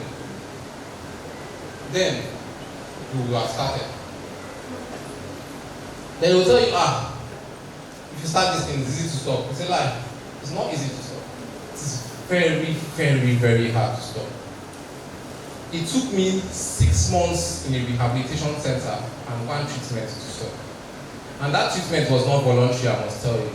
I was taken in cuffs from somewhere in Abuja, we call the abattoir. I was taken in cuffs from SAS straight to the rehab center. When my urine was tested and what was in my urine was shown, the clinician said, this guy can't live here. He said, he cannot live here. He said, he has everything. On my urinary drug test, there are things that will show negative and will show positive. Only 2 things showed negative, because they were not available in Nigeria probably. That's the only reason. Because if they were available, definitely I'll be taking it. So the clinician said no. And that was what saved my life. Because I was heading towards what we call an overdose. My unmanageability was off the charts. You will not stand beside me if you knew me 6 years ago. There's not possible for you to stand near me. You will not be comfortable standing near me if you knew me 6 years ago. What I used to carry here, this is minor. I was practically an insane person. My hair was naturally dreaded. I don't comb it, I have no self-care, I have nothing. But I had tools, or things I used to call tools, that will make you fear me when you come here. When once I invented, if you hear this thing Olamide sings, Omigota, we are the inventors of Omigota. Best cocktail in the world. In fact, where if you, as I said, if you get a whiff, if you don't smell what I was taking, you will pass out. It is that evil. This next slide. I want to change. Next slide, please. Now, okay. I suffered from multiple illnesses also when I was 20. My withdrawal symptoms, I could not hold my stool for close to 2 months when I was in the application. 2 months. I have contacted various illnesses. In fact, the psychology clinicians that they might be able to tell you what this man was suffering, what he was suffering from, and I kept receiving one treatment to another, bronchitis. In fact, exercise now became a daily routine because I was dying gradually. My liver was gone, my kidneys. The waste wasn't going out well anymore. The grace of God is why I am here, still alive, talking to you, my own personal experience.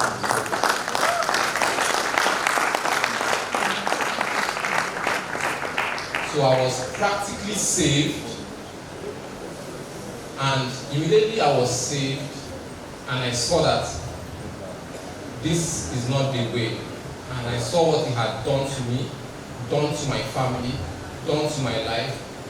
I did what we call the CBA, cost benefit analysis. I said that I had sold land, my father's land, in so rest in peace, worth more than almost 18 million naira gone. In fact, I was on the last piece. The last piece of land said that we were selling that actually brought me to the police station. Someone paid and I said, you didn't finish paying. You paid, I said, for that, the money no come. After he paid, I dropped my brooms. Then he brought the police. So I ended up in SARS because I wanted extra money for my hair.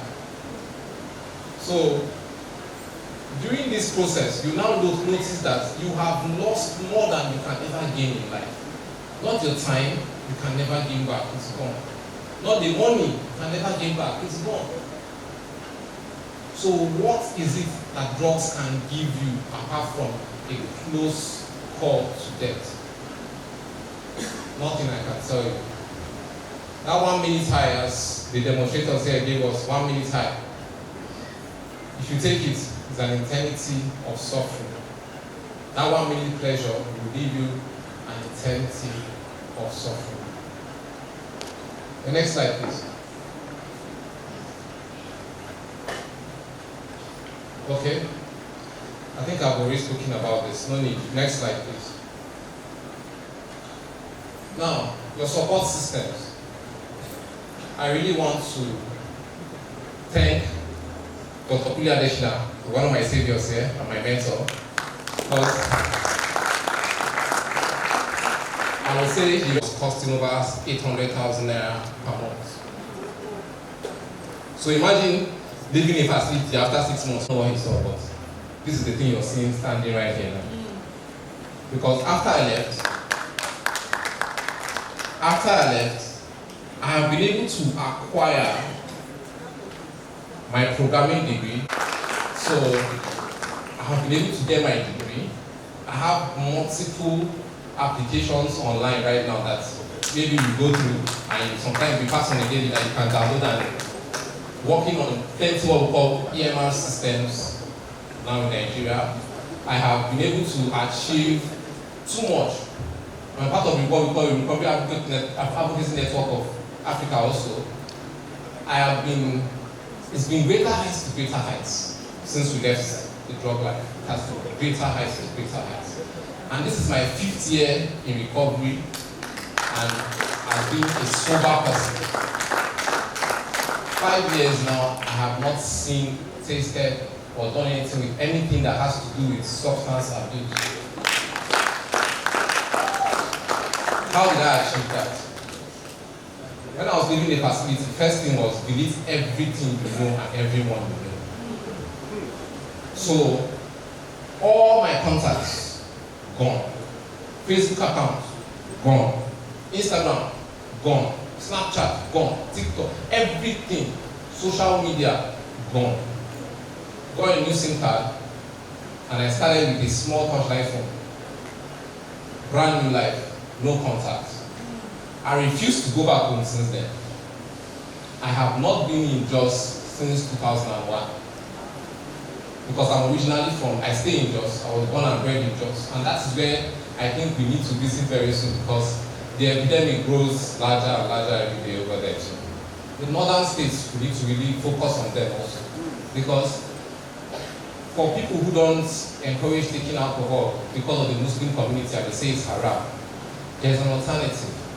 Pills, benzodiazepines, as doctor also said, fentanyl, could be laughing gas, colos, push. That is it. And you see it happening to them every day, or happening to us every day. So right now, I've dedicated my life to speaking of and helping and being a mentor to anyone else that needs it. So, for me to round up, please, I want to round up. Please, my last slides. Yes, you need to really choose your circles wisely. As I told you, I removed all my friends and delete everybody. Choose your circles wisely. Choose your friends. From here on, know who your friends are. Develop a very good skill. Look for something to interact to grow. No matter what it is. If you want to be hitting this table every day like this till you get perfection, focus on it and do it.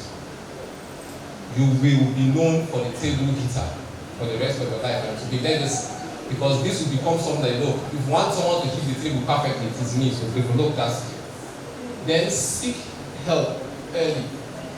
Because in our society now, it becomes a stigma. When we see someone using it, they're like, I leave that boy, I don't want my children to go near that boy. Who is that boy? You know, we should also curb that level of stigmatization and see if we can actually speak to those people.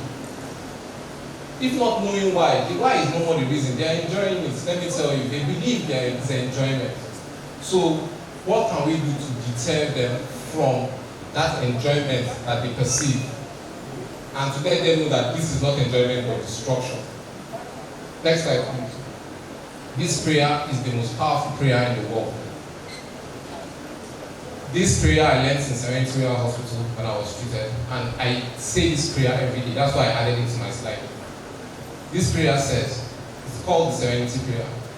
God, yes, thank you, ma'am. And God, grant me the serenity to what? Accept the things I cannot change. And the courage to change the things I can, and the wisdom to know the difference. So first, you cannot. But the thing you can change now is saying no. No more today. I say no to this. From today on, no. You've lost. To God be the glory. But that is not the end.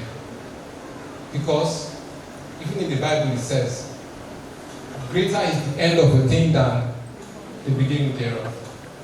So greater is your end. If you can persevere and continue, you will be greater than how you began. Or how you began, rather. So, addiction is not the end. Recovery is possible. Total recovery is possible. Total recovery is possible. Thank you very much. Please, down-to-earth presentation. Thank you very much for sharing your story with us.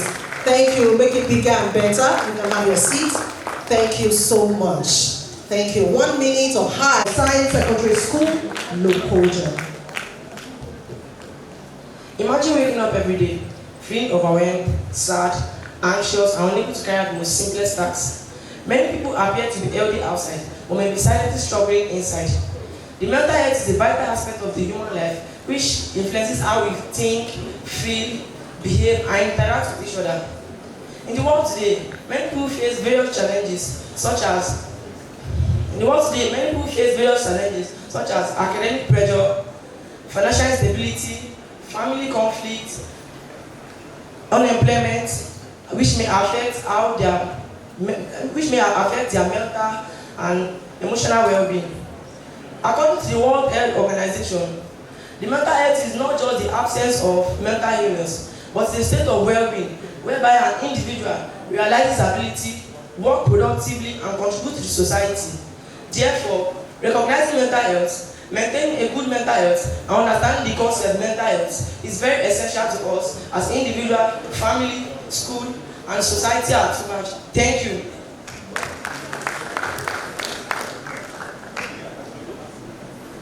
The Vice Chancellor of Federal University Lokoja, Professor Solomon Blenga, and his wife, the founder of Stellaheart Foundation, Mrs. Monishola Ibileye. Distinguished guests, members of staff, fellow students, ladies and gentlemen, good day.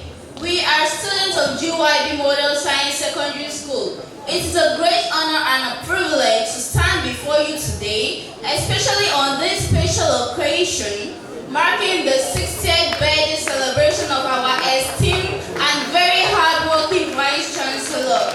Today, I'll be speaking briefly on mental health and drug abuse. Mental health is our emotional, psychological, and social well-being. It affects how we think, feel, and behave. Many young people face challenges such as stress, anxiety, and academic pressure. Some may turn to drug abuse as a way of coping, but this often leads to addiction, poor academic performance, and health problems. Therefore, we should seek help when facing difficulties, avoid negative peer pressure, and make choices that will protect our future. However, good mental health and drug-free lifestyle are essential for personal growth and national development. At this point, I will step aside for the next speaker, who will be talking about the conclusion aspect of those presentations. Thank you. Without protocols duly observed, I will be talking about my ultimate goal today is to educate us on this connection and challenge all of us to be a part of the solution. We live in a world where we go to the doctor when we are sick. But what happens when our minds are tired, when our emotions ache? Youth often suffer from trauma, anxiety, depression. They may go into drugs to cope, to escape, or to feel better. But unfortunately, drugs alter brain chemistry and deepen depression. Stigma remains one of the greatest barriers to recovery in our society. We have to shame those struggling with addiction while celebrating mental toughness. Stigma prevents people from speaking out and seeking help.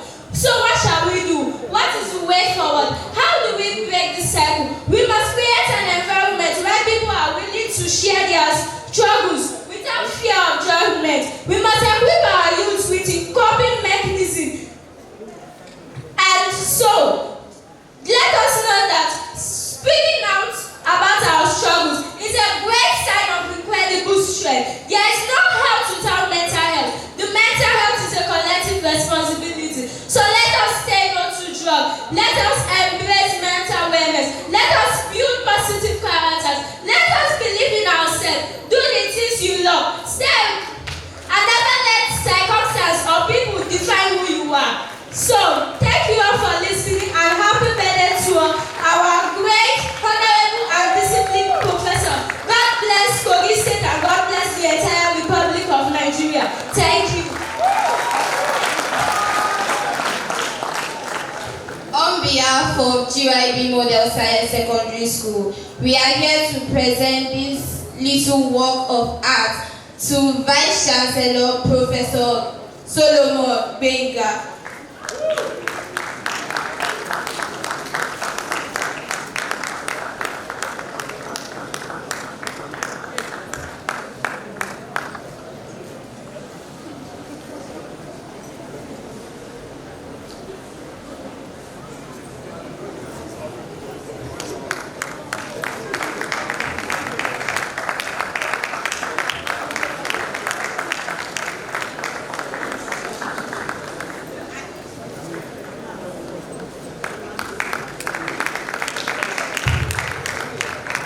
Yeah, thank you very much. Please, can we make the ovation louder? We can clap better. The GYP. I told them when they came in that I wish they had one mask to just, one lion-looking mask like that, and then. Thank you very much. Thank you so much. We love you and celebrate you. Thank you. Please. Say no to drug abuse. Consequences of drug abuse. It can lead to death. It can lead to damage of liver. It can also lead to damage of heart, loss of job, and loss of life. Choose happiness, not drug. If you are a drug abuse, thanks. Please, can you put your hands together, clap like you. Thank you very much. We will just take a very quick. Charms, TNT, God, I beg.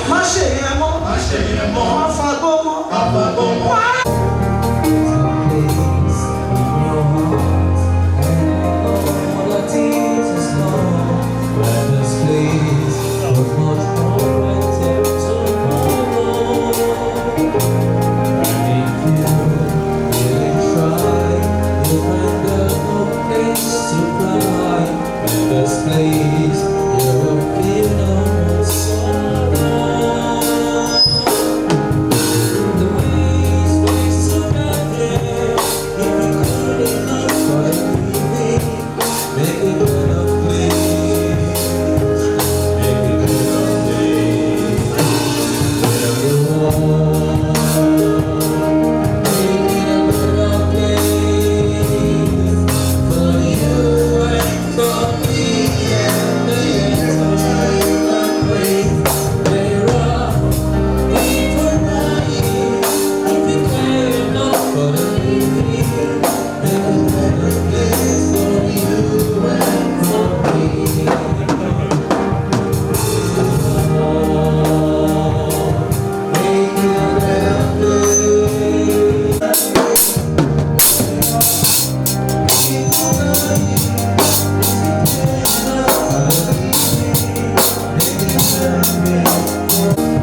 Thank you. Nuru Mubin Science International School. Please, Mrs. Sola Idile, so much.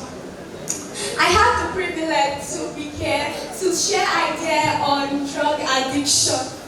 We all know drugs, there are two types of drugs, yes, the illicit drug and the illicit drug. The illicit drugs are the ones that are prescribed by the doctors to cure some ailments like anti-malaria drugs, Amatem and the rest. And the illicit drugs, they are the ones we are here today to Mr. Don said, Mr. Don, I am really happy for you, for your, I don't know how to tell it, but I'm really happy for you. Drug addiction, the condition where the person is habitually used to consumption of drugs. The person cannot stay away from it. Like he said, he has to use drugs. He has to sell anything to get that particular drug. He has to do anything to get drugs. He's already obsessed with drugs. Now, it was not just happen one day. Like he said, he was not born as a drug addict.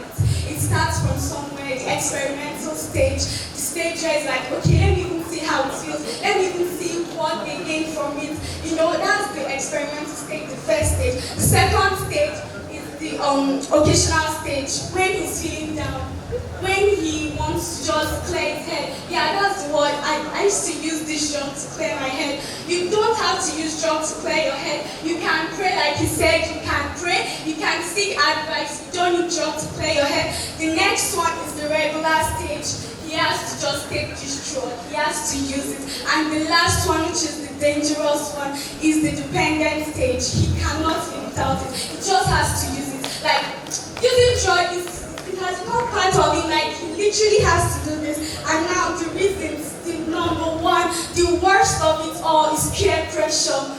My youngsters, we all have to say no. We have to be assertive and say no. Can everybody say no to drug addiction? Say no to drug addiction. The second one is parental influence. There's this story of the guy I know him so well. When his dad comes back from work, my own dad, when he's coming, he buys me popcorn or energy, and it's like, Emeka, bring your cup, Johnson, bring your cup, and that was how it started. Now, I don't know how to say it, he's already used to drug. Now, to be just fast, characteristics of drug addicts, you see them with black lips, they are not very normal, and the rest. Now, the consequences, liver cirrhosis. Liver cirrhosis is the most of it. Liver cirrhosis, loss of job, family isolation, stigmatization, and the rest. Now, how to avoid it? We can choose good friends. We should learn how to choose our circle. I always say this, I am stingy with my friend circle. I know the people I keep. Learn to know the people you keep. Be stingy with your friends. They'll be like, that one, she has only 2 friends. Yes, have 2 good friends that influence your life positively. Not the 5,000 friends you have that are ruining your life. Have only 2 friends that will just influence your life in a good way. The next one, manage stress in healthy ways. You can pray, you can play games. Like you said, beat the drum. Let them know to beat drum to ease stress. So yes, drug addiction is a major problem. Let's learn how to stay away from it. And yes, happy birthday to Miss DVC. God bless you, sir. I pray this does not become the last one for you. May God bless you and move to my career. Everyone say no to drug abuse. Everyone say rise up and stay free. Don't let drugs ruin your world. Thank you for listening, and I hope this does not become the last one we do. Good afternoon, everyone. All protocols duly observed. We are in Harmony Secondary School, and we are here to tell you about the long-term effects of psychoactive substance on speech. Psychoactive substance acts on the brain and can alter areas responsible for language, memory, attention, judgment, and motor control. Depending on the substance, effects may include difficulty finding the right words, poor grammar, or incomplete sentences. One of the long-term effects is disorganized speech, that is, jumping from one idea to another. Another one is slurred speech, which is common with alcohol and sedatives. Then, reduced vocabulary and impaired expression. We also have difficulty in understanding or following conversations As well as that, we also have impaired judgment, leading to inappropriate or illogical words and choices. And before I go, I have a message for my fellow youth standing here today. I want to remind you that you are the generation to cause a transformation in our dear nation, Nigeria. We have a purpose on this world. We have a mission to accomplish. And do not allow drugs to destroy your mind. When I look at the Mona Lisa, I see the genius of Da Vinci. When I look at you, I see the greatness of God. Do not allow your life to be darkened by the sorrows of depression and be led to the atrocities of drug abuse. But rather be led by the light of God, what your destiny that God has destined before. And before we go, sir, I want to say that you are a leader, you are a role model, and inspiration to many generations. So we wish you happy birthday, many more years, and may your legacy continue to live on in the mighty name of Jesus. I'd like to make this as informal as possible. So let us start by saying, our learners here today, students, can you give me a hi if you've enjoyed yourself today? I can hear you. How you doing? Are you doing good? Did you hear that last music? How many of you here speak Yoruba? Did you hear what she was saying? Have you heard that song before? You haven't, Abi? Maybe we'll play it one more time before we leave. But now, Mr. Vice Chancellor, Professor Benga Ibileye Solomon, I've missed the name, Professor Benga Solomon Ibileye, our DVC, Professor Musa, MS Musa is what we call him. We have our registrar here represented. We have other very senior members of the Federal University of Lokoja here. So if I don't call your name, please don't take it as an offense. I just really want to quickly go to the business. We decided that we're going to have a round table so that we harvest what the students have to say to us and give them an opportunity to have feedback from what they had listened to, especially with the first and the second speaker. But I will not be starting with the first or the second speaker. I will be starting with the NDLEA commander here because I want to lay the premise. I want students to hear what the law says. These are the agency that is in charge of drug abuse, substance abuse, or what have you in this country. So, represented, I'd like you to quickly in 5 minutes, I'm an accurate timekeeper and this session is for 20 minutes. Tell us what is the nation going through regarding substance abuse in this country so that our young adults our teenagers and preteens can listen. My question is, what is the nation? I want you to paint a picture of what we are going through before I ask you some other question. But for now, we want to know, what is the picture? What does it look like in this country now with drug abuse?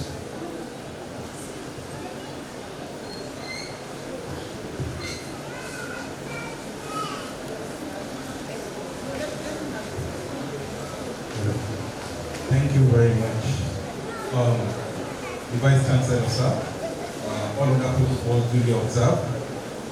Going straight to the question, because of time, it is important for us to know that in Nigeria today, as given by the United Nations Office on Drug and Crime, National Bureau of Statistics, and the National Drug Law Enforcement Agency, 2018 and 2022 World Drug Index report placed Nigeria to 14.3 million Nigerian youths, ranging from 15 years to 35 years, majorly who are highly involved in illicit drugs and substances. Today, how does the nation look? How does addiction or drug use portray the image of this country? The National Bureau of Statistics gave us a data that more than 70%, as well as NDLEA as well, more than 70% of crimes committed in Nigeria today are being committed under the influence of drug abuse and illicit substances. For instance, we had cases of banditry and kidnapping in the up north, northwestern part of the country, particularly Zamfara and Sokoto axis, where what the kidnappers demand is not even money, but they demand, drugs, tramadol among others, in exchange of the victims. Now, our brother who gave us an instance of his lifestyle when he was into drugs gave us a picture that there is a drug that he once abused, that if you are given a taste of that drug, it can take you 2 days without sleeping, or if it take you 2 days, you sleep. Now, this becomes worrisome. Why people in the bush today kidnap people and they walk all through the bush for some days, like a day, 2 days, they will not even feel asleep themselves. I mean the kidnappers. That is because there are these drugs that once you take, it may take you like 2-3 days without sleep. And after the reverse, the consequence is after 2 or 3 days, you will also sleep for another 2 days without waking up. Now, this tells us how illicit drugs and substance abuse in Nigeria has affected our, social value, economy, and educational as well. And today, the moderator man, the federal government, the Ministry of Education, in conjunction with the National Drug Law Enforcement Agency, has come up earlier this year to have a modality of what we call drug integrity tests. And this drug integrity test, not just for people traveling outside the country, but today it is now being, approved as a compulsory modality for higher institutions where people who need to gain admission, the new intake, and the returning student need to undergo this drug test. Some institutions in the country now, like ATBU and University of Abuja, now made it compulsory. Earlier this year, a few months back, we gave a gadget to Federal University Lokoja as well, where they can use to, test any student, either returning or new intake, whom they have been formed to have. It's just a measure to curtail this menace in campuses. Now, whoever becomes positive, it is not punitive. It is, we have rehabilitation center. We've had cases where some students of this school come to our rehabilitation center, depending on the nature of the drug, you use minimum of 3 months, maximum of 6 months. Then after a while, then it can be integrated back into the society. Thank you very much for such enlightening, information that you have just shared with our students. I see that students are very busy with what's going on in terms of their pact. Right? Did you hear him? Now I want to speak with somebody that is from your generation. He's Gen Z too. So I want to ask him some questions. And I will crave your indulgence to listen to what somebody that is just slightly above your generation has to say with regards to this. King, I would like to ask you, you went to a university, but before you went to a university, you were their age. You also must have experienced everything we've talked about today. Peer pressure, introduction to drugs. Let me set some of this premise for you. When I was in secondary school, maybe 35 years ago, I was in SS3 because my generation, some of us did the 3-3 series system. They were doing a party that I attended.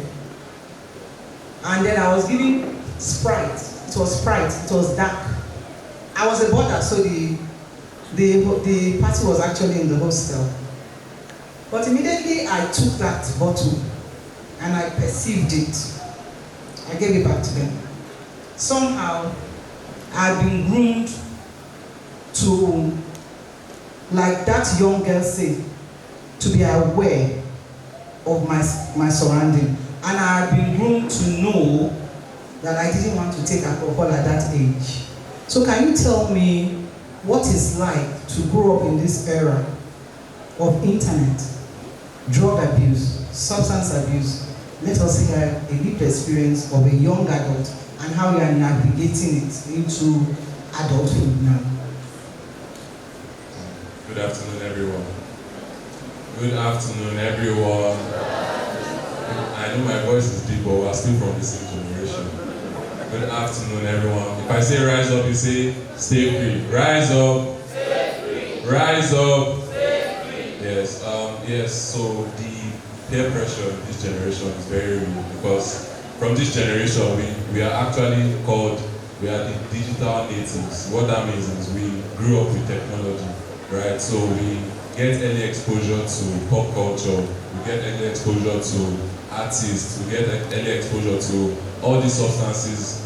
They are pushed to us on a daily basis, right? When you're watching TV, when you're watching YouTube, whatever it is, you are seeing it every day, right? And from our own experience, in my secondary school, I didn't really get exposed to substances. But that does not mean in your own secondary school it will be a different story. But my own experience was during university, right? We always had parties, we had outings, right? My parents are here, I will not say some things, but we had outings. Let us now. We are here to teach them. Forget. So I'll just be very honest with you, right? There are people who come to school. Some of you will not know what your children are doing, right? But you have to just be very honest with some of these things. When you come to school, people, they have cookies that have cannabis in it. We have alcohol. What's the name of cannabis? Please, I know your voice is very deep. Yes, so, break it down for us. Yes, so what's cookie, King? What's a cookie? Okay, cookies, normal, this thing, normal, yeah, like your baked goods, your brownies, your biscuits. So those cookies, those biscuits we eat, they cook them now with cannabis, so with Igbo. Yeah, they call it lacing. So like yes. So it's called lacing, it's enhanced goodies, right? So what I would say is, okay. What about cakes? Yes, cakes. Like everything you can bake, you can add this, you can put flour, you can put stuff inside it. But what I'll just say is that you should not get carried away with all these things. Before you came here, the address was put on the flyer. So an address helps you to know where it is that you want to go to, right? And it's the same thing with life. If you say you want to be wealthy, if you say you want to be healthy, if you say you want to be prosperous, if you say you want to be an example for people, if you say you want to provide for your family, you are saying yes to all those things. You have to say no to some things. You can't say yes to every single thing. And we will see that people who are endorsing this lifestyle, they are not the happiest. You might think, oh, they have money, they have all these things, right? But when you examine their life, they do not really have true happiness. And that's one thing that you should strive to get in your life as a young person. From my example, people who made all these cookies, the brownies, went for all these parties. Right now, some of them are really struggling. Some of them, they were sent abroad to school. They had to come back to rehabs in Abuja, right? I know personal stories, right? So you have to know what it is that you want. Saying yes to wealth, saying yes to prosperity, saying yes to career advancement means you are saying no to drugs, you are saying no to laziness, you are saying no to indiscipline, right? It's just a give or take. If you want something, you have to pay the price to get it. Right? Thank you very much. Did you hear that? If you want something, you have to pay the price. So I'll be coming to Dr. Adekunle. I know you run a center where you are focused on youth. I'd like to ask you, what drives them? What will make somebody, and that question is also for you, Doc, you are a psychiatrist. What will make, a clinical psychologist. What is that thing that will make a user, an abuser, not go back? What is that thing that will make an abuser develop the resilience to say, because we know sometimes they go back. Over to you, Doc. Okay, thank you very much. First of all, it's so beautiful having King on the panel, remembering those days in Tis Church in Zaria. So I'm really excited about what is happening here. To answer the question, what makes the difference in rehabilitation? Of course, we know treatment is largely individualized. You know, the drawback in addiction treatment and addictionology generally is the fact that there's no one treatment that fits everybody. So treatment is individualized and it becomes cumbersome. So if I have 30 people now dealing with substance abuse, I have to develop 30 different care plans that will work for each and every one of them. So treatment becomes so overwhelming and cumbersome. But one thing that we have realized that helps most people in recovery is family support. Family members should take speed over silence. They should stop hiding their words that are abusing one substance or the other. The earlier we seek for help, the better the outcome. And then by the time your word is out of treatment, family support, supporting this person to reintegrate the person back into the family by our own expressed emotions and how we see these people really helps a long-term life of sobriety. So I think I've summarized my answer. Thank you. I'd like to ask another question.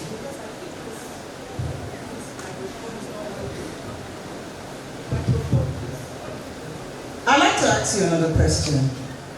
I heard you say some family support, and what came to my mind was, what's the difference between family support and family enablement? Okay, thank you very much. Of course, both are support, but we know that members of the family, once substance abuse enters the family, why we call it a family disease is not necessarily because part of it is genetic, but because every member of the family is affected. So substance abuse in the family disrupts the family architecture. So you see family members trying to play the role of the affected family member. So in that regard, the family becomes dysfunctional.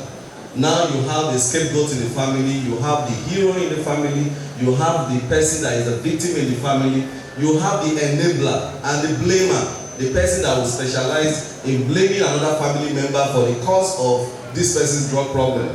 And even the guilt taker, the person that will accept the guilt, that, oh, my son became an addict because I was never around, something like that. But in family support, the family is able to heal, and then this architecture of the family comes together. Instead of the family becoming dysfunctional, hence enabling the substance abuse, family members now heal. So we have what we call family therapy. By the time someone is in treatment, there is now time for each and every member of the family to be part of the treatment process. If not part of that treatment process, even if the person stays a year in treatment, it will still go back to a dysfunctional family, and then a relapse is inevitable. Thank you. Doc, we sent out sheet of paper to our learners to get us to ask some of the questions that they wanted better understanding about. So I'm going to ask you one of those questions. It caught my attention.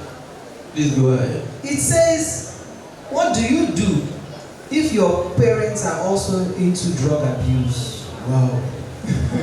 That's a beautiful question. But I want to start from one of the questions you asked, that what made them to keep going back. Now, one of the reasons why people who are into substance use keep going back, or who have gone for treatment keep going back, is that they are doing the same thing and they're expecting different results. For example, I've gone for rehabilitation and I'm out. Now I can still keep my friends. That's why some of them will be saying, that means I will now become a loner if I discard this person. This person is my childhood friend. In fact, it's my cousin. Then, if that person keeps mingling with those kind of people, relapse is just inevitable. Another reason is lack of follow-up. Some people, once they are discharged, they don't go back for follow-up. And this actually makes relapse to be frequent. And more to what Dr. Mule has said. Now, going back to your question, Mark, you said, Can you repeat the question again, man? What do you do when your parents are the drug abusers? Thank you very much. You know, the question would have been, can you discard your parents? For example, now your daddy was the one who introduced you to substance. Look at what my friend said. He said, I did not go back home for the past, how many years? How many years? 5 years. Because that environment is toxic for him. Now, you can relocate. Can a teenager relocate? This is a teenager that is asking this question. We are here to offer solutions. Now, if the teenager has a role model, for example, now the pastor, for example, the teacher, they can find a way around this thing. The pastor can talk to the father, sir, you are a problem to this person. And if anybody, for example, if the pastor is willing to take custody of that child, it will help that child. I want us to be realistic. Yes, sir. We have a question from a teenager, maybe a 13, 14-year-old, who is saying to you, what do you do when my parents are the abusers? What can we do to help that 14-year-old? Now, there's one of our patients. I'll give that question to you. When you are done, please, I would like yes, the doctor. There's one of our patients. His father was the one that introduced the younger brother of this guy to drug use.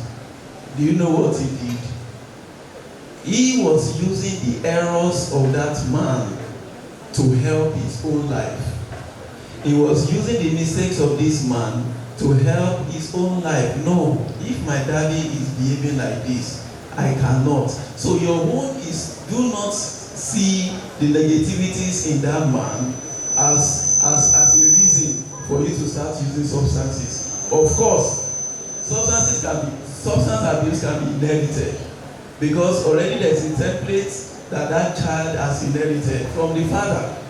Now, your own is never to make that mistake of trying what your father is doing, because this is even a direct pressure from this man. Use the negativities in this man to correct yourself, to help yourself that no, this one, I cannot toll the path of my father. Thank you very much, Doc. I would like Dr. Joel to attend that question. We must find a solution that works in our environment. All right, thank you very much. Please, I would like to stand on the existing protocol. And as a teenager's teacher, I discovered that one of the biggest challenges we have is that these teenagers that present some very challenging situations are actually produced from dysfunctional parents. When parents are having issues with themselves, parents are absent in the lives of the teenagers, parents malhandle their teenagers. Now, going back to the question, I had similar experience as a very little boy. When I get home, my father tells me to go and buy beer. You know, you start from beer to those short bottles, and then when you go out from the house, you see peer groups presenting different kind of colors of bottles and all of that. But as a very little boy, I always rejected the drinks of my father. I didn't like it. For me, it's not because I knew that drug was bad.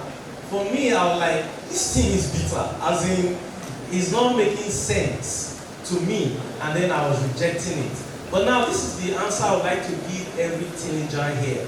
The turning point of anyone, especially teenager, is the point where you get to make a decision that I want to have a better life. I want to have a better future.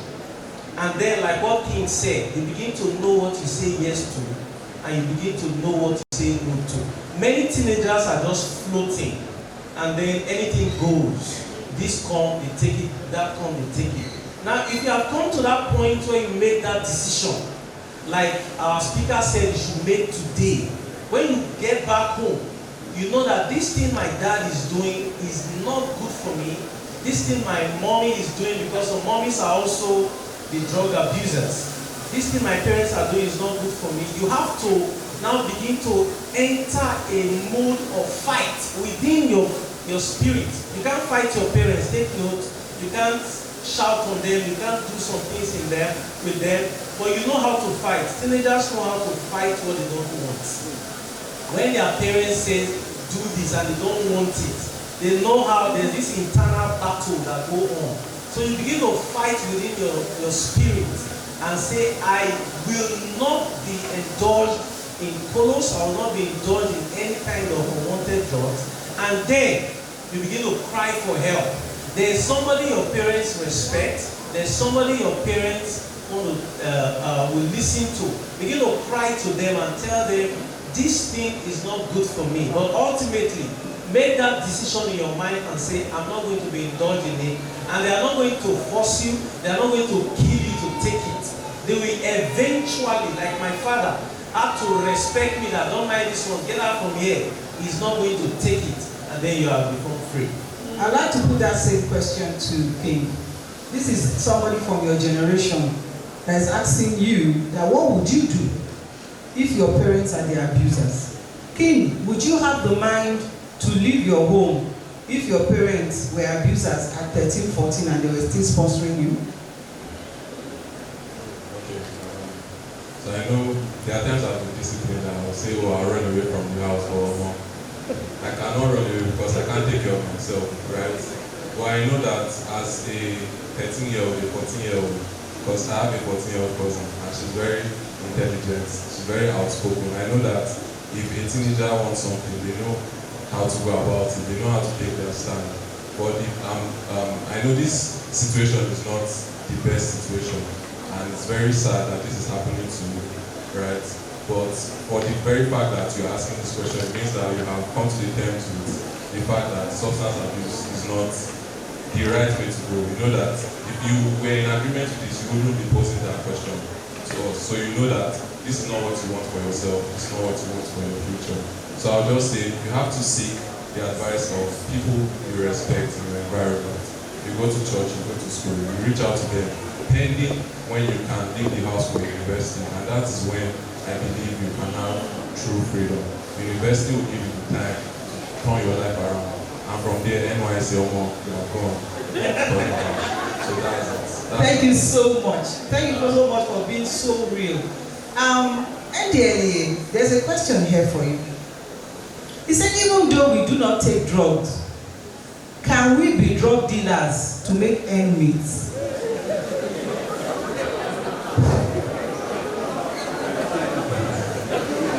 I think the audience already know the answer. That is why we are all laughing. That is the height of it all in the NDLEA. We are not to punish the drug users, but we are to punish the drug traffickers and the drug dealers. Now, if a person is caught smoking 2-3 wraps of cannabis sativa or marijuana, though the right thing is, yes, we can make an arrest. When we make an arrest, we are not to prosecute because there is a quantity that is required in law by NDLEA before we can prosecute. So what that person needs is counseling. We have brief intervention counseling and we have long-term intervention counseling.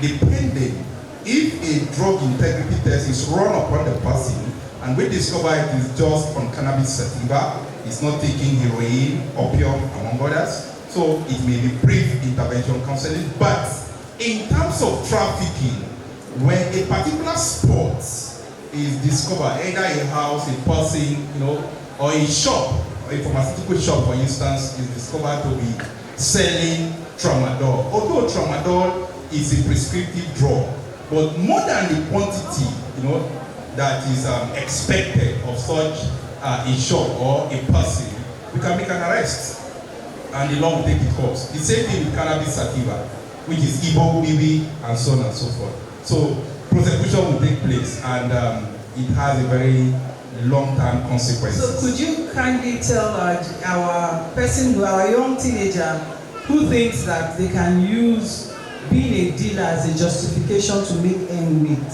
Because these are pertinent, it's what the person is thinking about. Okay, it is absolutely illegal and a crime for you to deal in drug. In fact, if you are arrested, not just you, your cars, your properties, they are all proceeds of crime, then they will be forfeited to the federal government, it will be confiscated. So it is not a good business. Although, if you go to Google now, or your Chrome, and you type, the most lucrative illicit business in the world is drug. And so that brings me to another question that somebody asked. He said, is Nigeria among the countries that deal with drug as much as America? Sorry? This is a question. As drug dealers, as much as America, this is a question that pop culture brings up. They on the internet you see Colombia, drug Mexican, yes. drug, and in the era of internet, in the age where young teenagers are forming the concept of self, they may want to pick up that, and that's a tie to the question that the person said, even though we are not users, can we be dealers? Another person is asking a question that, is our country high up there in terms of the drug dealing countries in this world as much as America? That's the question. To some certain extent, yes. And the reason why yes is one of the most drugs that is most commonly abused in Africa and Nigeria is cannabis sativa. Although this cannabis sativa, it has different names in different countries. In Africa it's cannabis sativa, in Western Europe it's Canadian loud, in Asia it's cannabis indica, in Eastern Europe it's cannabis rudera. But now this cannabis sativa, you can hardly find the type of the species of cannabis sativa we have in Nigeria and Africa and America. So, and that is why they now move from, the business is so lucrative and people deal in it to the extent they now move from cannabis sativa to Canadian loud.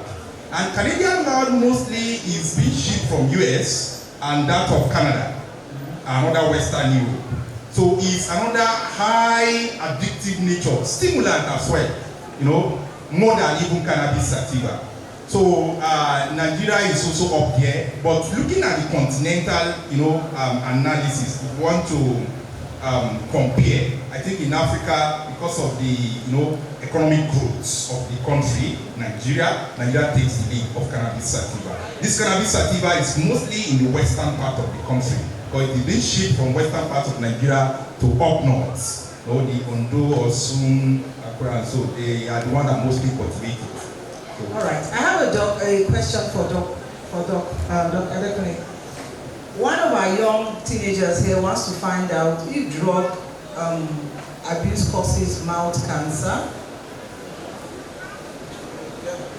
If you have seen a pack of cigarette before, like orange. And diabetes. Yes, substance-induced diabetes, alcohol-induced diabetes. But if you check the pack of orange, that's cigarette, you will see the mouth cancer there, drawn. A beautiful picture of what a mouth cancer looks like. If you check the other brands of cigarette too, you will see the pictures of either cancer of the tongue or the cancer of the lungs. So it can cause it, and in fact, affects all organ systems in the body. Thank you very much. I'd like to take another question. And this goes to Dr. Joel. Why is it that even though people know the consequences of drug abuse, and it's obvious from all the presentation that the kids know that they're very enlightened, why do people still get involved in substance abuse? This is a question. All right, thank you very much. I think I've actually had to wonder about that question a number of times. And what I discovered is that I was telling the parents, teenagers get to a point where they are no longer the one ruling themselves. They are being ruled by what they have taken in. And you see some of these guys, out of curiosity, out of what is going in it, they can even tell you that, please, I just want to have that experience. I want to know how it really feels like. And then they meet their friends who are very good at persuading them with very good persuasive skills, and tell them just take, like this shisha they take. This shisha has a beautiful fragrance. They create a mild version that makes you just take it and you're like, wow, this is cool. There's nothing inside. It's tasting like candy. And then you just like, wow. And then you begin to feel something, even when you don't enjoy it, even when they don't really like it. But it makes them feel like don't what now? It makes them feel like don't smart. Like, and then people begin to hail them Bado. And I wonder why Bado is a good name. Like Bado, not Budo. And then you want to be Bado. And just because of those accolades your friends will be giving you, you begin to find yourself going in a direction you do not like. So for me, the solution is, if you don't want to take a line, you don't want to toe a line in life, clean up your environment with those kind of people. Let me answer this question generally to the panel, and I would really like things. What do you do how do you deal with this pop culture when you open your music channel, what you see is Bado smoking Canadian loud, or you see what's that guy's name? Burna Boy with a big rap in the hand, or you see what's that one? Sorry, that's Naira, you know, and all they talk about is how to mix the substance. You know, there are some, and you have 5, 6 years, 7-year-old children in the house. You are forever playing music channel, and that is what they see. So how do you help them? What do you do about that? I know you are saying they should build resilience, when that is all they were schooled on, all they were socialized on, and it is hype, a big thing, to join the fray. What do you do as a parent? Of course, that's why the menace of substance abuse is increasing, because we now have parents that are users, parents that are also not, they are loyalists to all of this. What we consume on daily basis has an aftermath effect on the life of a child. So, I've attended a 10-year-old party before. In fact, my nephew's birthday party, and they asked the young boy, what song do you want them to play for you to dance with your parents? Guess what he said? He said, science student. Of course, my uncle does not know the meaning of science student. So they started playing the song, and then he was dancing with his parents, dancing. But if you listen to the lyrics, that they've mixed this and this together, parents do not even know. So we have two categories of parents now. Parents that are not informed, that even procure substances for their children without their knowledge. And then the second category of parents that themselves are loyalists to this kind of lifestyle. So you see that they don't see anything wrong in watching this kind of music. They don't see anything wrong in displaying this at home. But for unique parenting now, we need to put restrictions. That's why there are restrictions on channels. That is why most countries now, they are now going for internet regulation and social media control. And that is why people's brain should not be exposed to the new addiction. Because even the social media, the internet, the cable television is a new form of addiction that we are now admitting people in the facility for screen addiction. We are now admitting people for gambling as a mental illness, not just substance abuse now. So we are having new addictions coming up every day that we might not even be able to have toxicology tests for. For instance, you cannot monitor screen addiction. There's no test you're going to do to be able to detect screen addiction. So this is for our information and we should run with it. Please, if you have the car, just put yourself in that car. Panelists, thank you. If your car is Kogi LKJ 5. Thinking we'll round up, and indeed we'll round up very soon.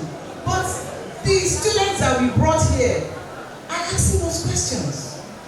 So we have another question, and this is going to go to the social psychologist. He said the speaker who shared life experience with us said he had somebody that paid his hospital bill. This is going to NDLA and any other person that wants to speak to you. That what if you are already a user and you do not have the money? What do you do? Where can you go? Okay. I think it's one of the roles of Stellaheart Foundation. One of the roles of So put your hands together for Stellaheart Foundation. So the contact number has been displayed on the screen. For some of us that are still experimenting or we are at the stage of using or getting addicted, shout for help. The earlier, the better. Reach out to Stellaheart Foundation. Can I ask the person who wrote this question? You know this is anonymous, but you know yourself. We are going to display Stellaheart Foundation's contact to you. Please reach out. Take down the phone number and reach out. We hear your cry. And any other person that is going through addiction and you think you do not have the money or the willpower to do it yourself, that's what Stellaheart Foundation is here for. We are here, we hear you, and we will be there for you. Pick the number on the screen. Agada, could you help me display that please so that it's permanently there, so that if you do not want to call, you can send an SMS. Or you can send a message to the email address that will also be delivered. And we like this kind of question. It shows that there is impact already on what we are doing.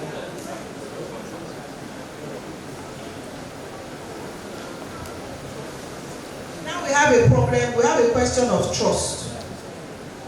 Somebody is asking, what if you have a friend and then you went to report the friend, and the parents of the friend took it against you for reporting?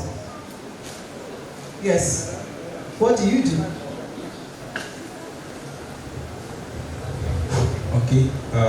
Report a friend for using drugs. Yes. Okay. The first. I presume, because I'm just reading what the person wrote. Okay. We in NDLA, we don't disclose the identity of the reporter. We preserve the identity of the reporter, even if you did that, either you did it for the purpose of arrest or for the purpose of counseling the person in the rehabilitation center. So we don't disclose such person's identity. So it's very, very hard for the person, except the person, him or herself, go back again and say, I was the one who reported you. So except the person reported him or herself, there is no way we will disclose. But I presume that this is somebody that has gone to report. I don't know where the person reported, but the family of the person, of his friend that he reported, came back to say, why did you report our friend? Your friend. So you have to thank yourself, appreciate yourself for doing the right thing. Do you get it? You have to appreciate yourself for doing, because you are saving a soul, you are saving the future of somebody. Regardless of how the parents of that person took it, you have done what you should do. Because if you had kept quiet, God too will have it against you. So between the judgment of God or the wrath of God and the wrath of human beings, which one would you want to happen to you, or would you want to experience? Thank you very much. I'd like to ask him this question. If a teenager is scared of getting influenced, please give that teenager a strategy of how to have a firm and strong mind. Okay. So I would say that growing up, I actually had low self-esteem. Before, I could not sit down to talk like this, right? So I know what it feels like. I was not always tall. I used to be very short. I used to be fat. My voice was very tiny. But like none of those things really describe who you are as a person, right? I'll just first of all start off by saying that each individual has value. You will not be here if you did not have value as a person. You have to first acknowledge the fact that you have value no matter what your current situation looks like, right? You have value as a human being. You have value to bring. You heard the second keynote speaker. I'm sure at the point in his life, you never have imagined that he could be valuable, right? But he's standing here today. He has helped you. That story might be the most impactful thing that has come on this stage that you remember for the rest of your life, right? He has brought value to you. You could never have imagined that he bring value. So every person has value to bring. And once you recognize that you have value, nobody's opinion matters anymore, right? You have to say that this is not what I want for myself. Even times when you sleep up, when the pressure comes, right? You speak to yourself and say, this is not who I am. You dissociate yourself from that habit, you dissociate yourself from that nature because it does not define you as a person. There's always a better tomorrow, there's always a better choice. So did you hear that young person? King is saying that you should develop values for yourself. And that you should speak to yourself every day to say, I'm better than this. And I will not get myself to this level because I'm better than this. I have where I'm going to and so I'm better than this. So I hope we've spoken to you to develop a strong mind, you know, even though you are being influenced. I want to ask this question. This is another question from them. I'm going through these questions and I think we have just 2 more to go and then we'll wrap up this panel.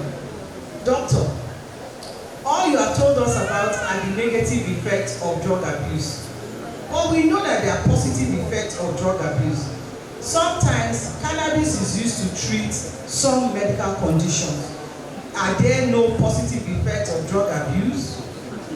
Okay, thank you very much. Brilliant question, but let's put our hands together for that person. But I think that's one of the most intelligent questions here today. But you got it twisted a little bit. There is no positive effect of, you said drug abuse. So there is difference between drug use, drug misuse, drug abuse, and addiction. Difference. Do we understand now? So there's no functional drug addict. Of course, there can be functional drug users. Do you understand? So if you talk about the benefit of substance use, because some of you, your parents have been drinking alcohol since you were born, and they are directors, they are professors, they are living their lives. And we are saying alcohol is part of substances now. So were they abusing it? Maybe not. Maybe they are users. Or maybe they are social drinkers. Yeah, those are users. So by the time the use now progress, can you see now that parents, can you see that we cannot hide anything again? So for that time that your parents are using or somebody is using, you can see the person is having fun. He's just rewarding himself after a hard work. Okay, I've worked so hard. I passed my exam. The brain has a way of rewarding you. People have a way of rewarding themselves. Do we understand? That person is a user. And then the person might benefit, okay, the euphoric feeling when you are using a psychoactive substance. Why not? The highness is the feeling. Oh, people enjoy their sleep when they use it. Why not? The feeling. But by the time it progresses, which nobody knows who progresses, because there's a part of the presentation that I glossed over, that 40 to 60% of addiction are genetic. And you don't know your genetic makeup. You don't know what you have inherited from your lineage. If I've inherited a gene that codes for substance abuse and addiction, for instance, it will never show expression until I have enough psychosocial reasons or factors that will make that gene to show expression. So there's difference between somebody that is misusing or that is using substance abuse, which of course the person might have some benefits, why not? But by the time the person is abusing, there's no medical benefit for abusing any substance. Finally, I have this interesting question for NDLEA, and it's actually for NDLEA and you, doctor, and any other person that wants to pick this up. Based on your research, is drug abuse better addressed as a criminal justice issue or a mental health issue? And why?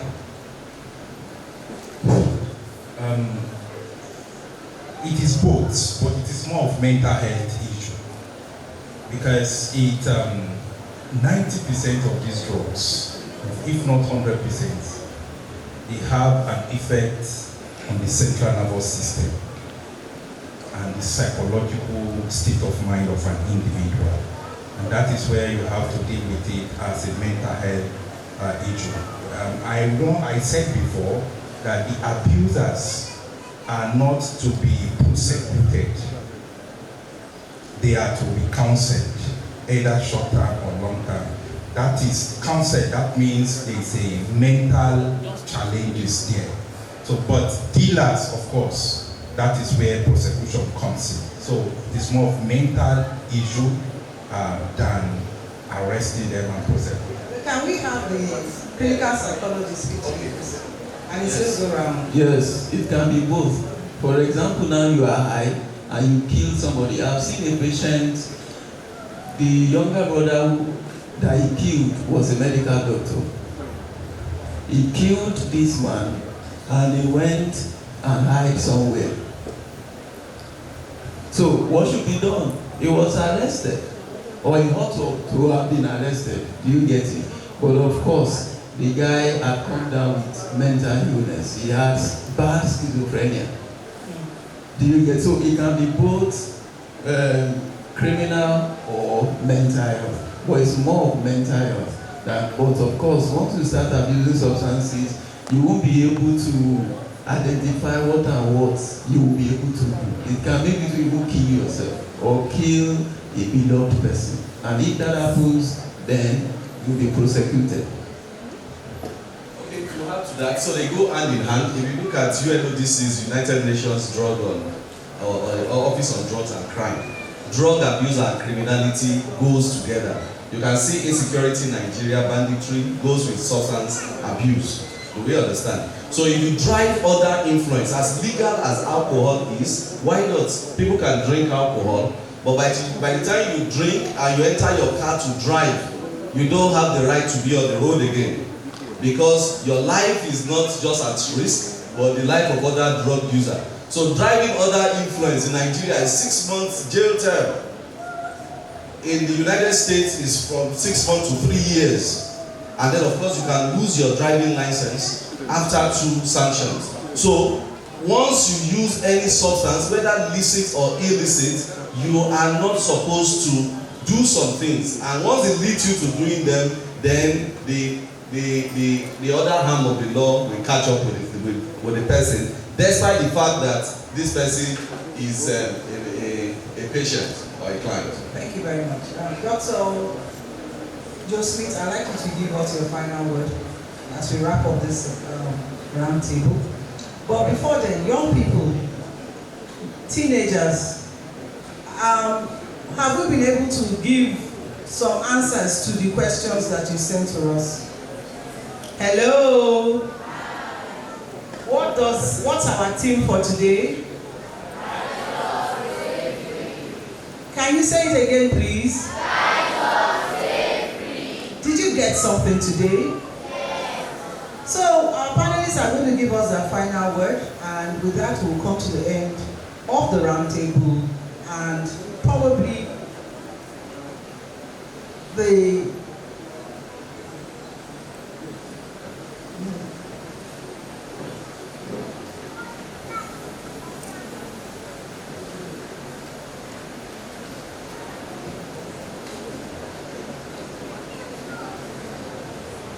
My final word goes to the teenagers, the young adults, and the parents that are here. Teenagers, young adults, I want you to know that your life is so precious, and you are so loaded, and there are so much that God has deposited into you. It can be cut short by the friends you keep and the way you live your life. So safeguard your life with all sense of urgency and all sense of selfishness, like the other girl said. And then to the parents, I want you to know that every child that misses the way, a generation is gone. Every single child that misses the way, a generation is gone. So parents, please, let's create time for these children and safeguard their destinies. Thank you very much. Okay, thank you very much. I will say speak over silence to parents in the room.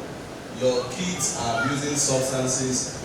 Speed is all you need now. Don't hide it. The more you cover it, the more you think you can handle it, the bigger the problem becomes. Because if we are able to intervene early enough, we can salvage these brains. But by the time we wait till addiction is fully formed, don't forget, addiction is a chronic relapsing disease of the brain.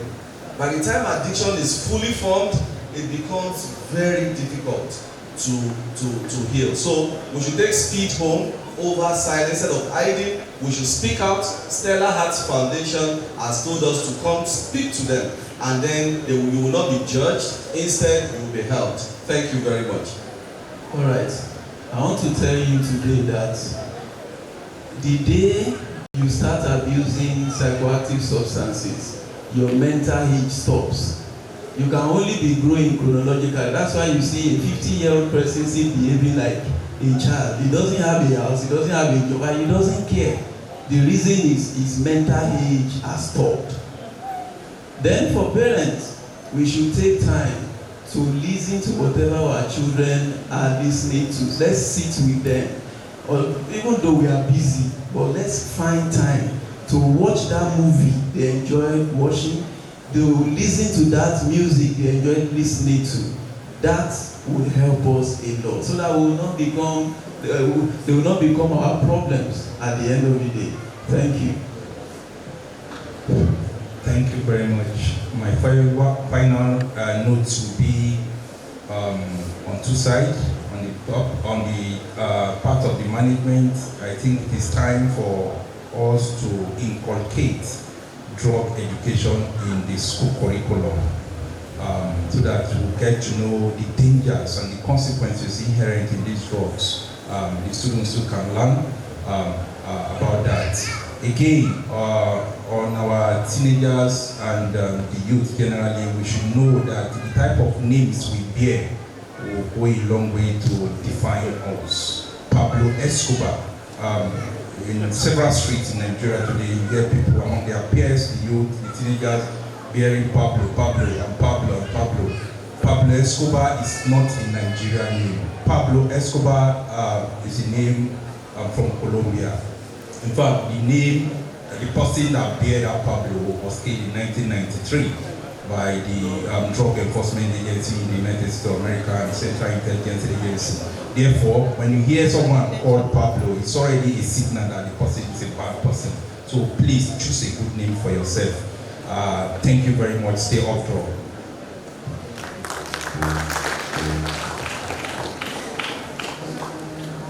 Alright, so I'll speak to my generation and the ones after me. I'll just say that there was a time I always wanted to leave home because I thought that was where I would experience true freedom, right? But growing up now, I realized that true freedom is actually having boundaries, having things that guard your life, because it is what will protect you. There's a verse I like that says, like a man without self-control is a city without walls. So if you do not have self-control, anything can hit you at any time. You can fall down at any time. And just do your best, be of value, and I pray God will keep you. Thank you very much to the panel. Thank you very much to the panel. I think what we've heard, a roundup of it will be for both the charge is for both parents and for the young adult. Guard your space. Have a vision for yourself. Develop values. And for the parents, be aware. See what they are watching. Look at who their friends are. Listen to the music they are listening to. Create boundaries for them. Protect your children. Protect their mind. Young adults, build resilience. Build self-esteem. Say no to substance abuse. Say yes to your future. Rise up and stay free. Thank you very much. We take our leave now.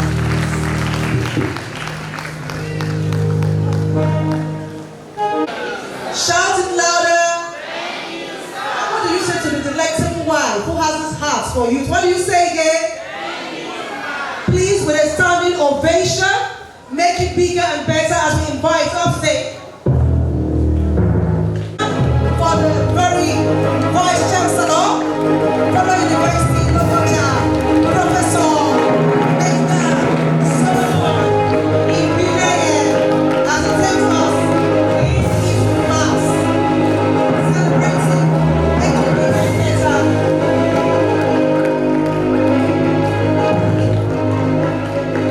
Thank you. Please, let's take our seat. I never knew it was something as big as this. I cannot establish the protocol that is necessary to cover this august gathering because I am likely to miss out some people. Please permit me to just say thank you to all of you. Thank you to all the students. Thank you to all the speakers. Thank you to the organizers. And thank you to my wife.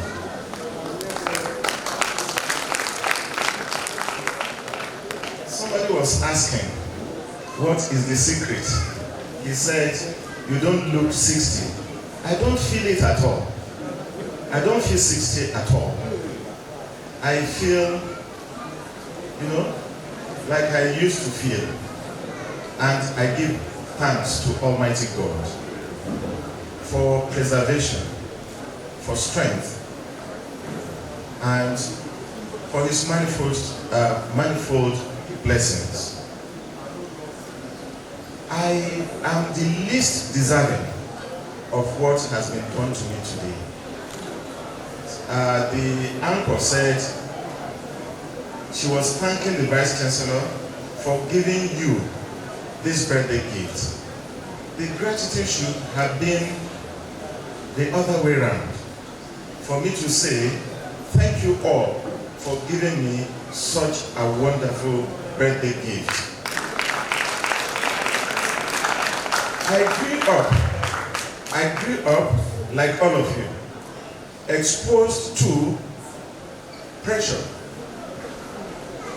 Let me say this, there is no pressure on you that is closest than the one in your family. All right? My father was a farmer. He died in 2006. My mother is, because she's still alive, she was selling food, a food vendor. But by the side, she was selling beer. And she was selling palm wine. My father, in addition to being a farmer, was tapping palm wine. I was a palm wine tapper. I knew the scent of the best palm wine. I was selling palm wine. I took palm wine until 1979. One day, why did you say, you think we are age mates? Until one day, normally, when we went to farm, we would be the ones to carry the palm wine on our head and go home. On our way, we would steal part of the palm wine. We would drink it. Then, getting to the stream, we would fill the gap to the brim.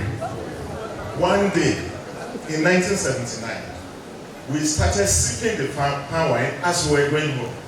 And we were approaching a major bridge, and the ground felt like a big, mighty foam had been placed on the floor. And so, as I was moving, my legs were pressing, as if they were uneven, they were no longer even. And I told my cousin, with whom we committed this, I said, brother, from today, I know they drink palm wine again. He said, he too, from that day, he will never taste palm wine again. 1979 was the last time I tasted palm wine. It wasn't because anybody preached to me. As a matter of fact, I have no inhibition against anybody drinking palm wine. Some people say it is medicinal. Now, to beer. Sometimes the influence of your environment would determine a whole lot. One day, my aunt was dedicating her house, and so we were all there. As young boys and girls, it was our responsibility to pack the bottles. And I packed the bottles. My cousin here will know the person, Mama Kike. As we were packing the bottles, I picked a bottle of stout, Guinness stout, and I said, what are people enjoying in this? I wanted to taste it. The one that had been taken, just a little left. So I dipped my finger into it and I tasted it. It was bitter. And I said, wow, I will never drink this thing. And to the glory of God, I never did. What about smoking? Most of my friends smoked. Secretly, some of them. Some of them openly. But I took a personal decision and I said I will never smoke. And I never did. One of the things that struck me, one of my friends, he will come and stay with me for extended period of time. And we were using our clothes. You know, he would wear mine, I would wear his. One day, the cloth that he had worn, I wore it. And I saw something inside. And I said, oh boy, what is this? He said, it is Captain Black. Captain Black was a brand of cigarettes that young men smoked in those days. It had very pleasant smell. And I said, so why did you leave it in the pocket? He couldn't explain, so I handed it over to him. Several years later, that's when I discovered that what he told me was Captain Black was actually Indian hemp. But he said, Captain Black, I was never attracted to it. It never crossed my mind to smoke, to drink, or whatever. So, what made it possible? My father drank. My mother sold beer. Many of my colleagues, of my friends drank. Many of them smoked. Why didn't you drink? Why didn't you smoke? Personal decision. Even at your level, at your age, you can decide. You can tell yourself, I will not touch it. And if you have taken that personal decision, no matter the influence on you, you will never. I pray that God will strengthen your resolve, that God will grant you that heart to say no to what can destroy you.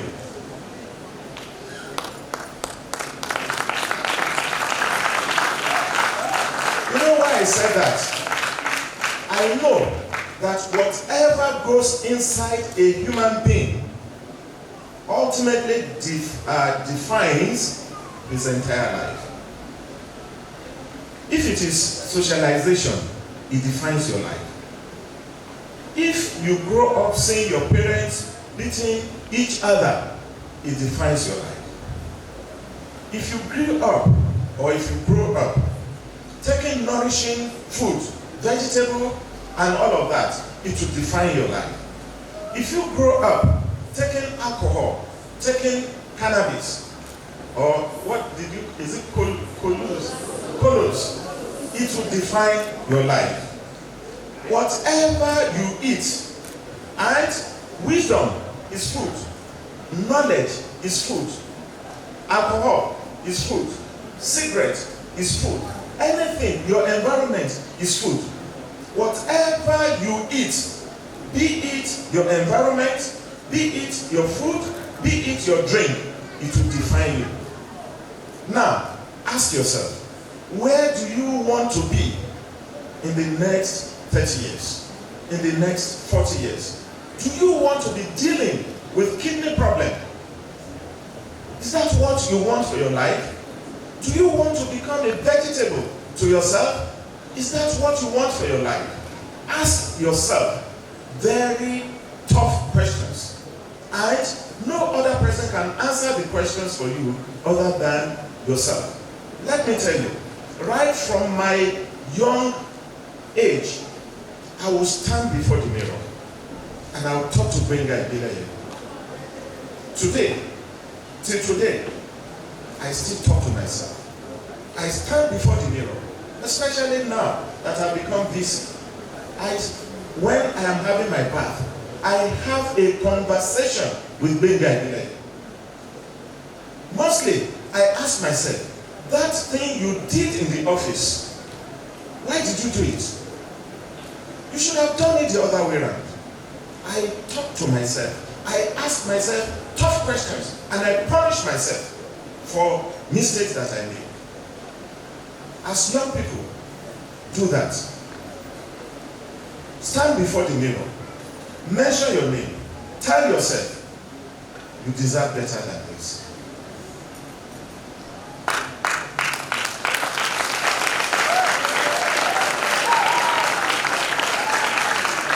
On our part, as a university, we are taking every step to give young people, our students, we have our college, international college here. Besides, please, permit me to congratulate all of you. Those were wonderful performances. Every one of you did well. And I'm proud of you. So I was saying that as an institution, we are mainstreaming you into leadership. In the next couple of weeks, we are going to have a vice chancellor for 1 day. That person will take my office for 1 day. He will take the responsibility of the vice chancellor. All right? He will drive my car. He will sit in my office. All right? And at the end of the day, he will take my salary for 1 day.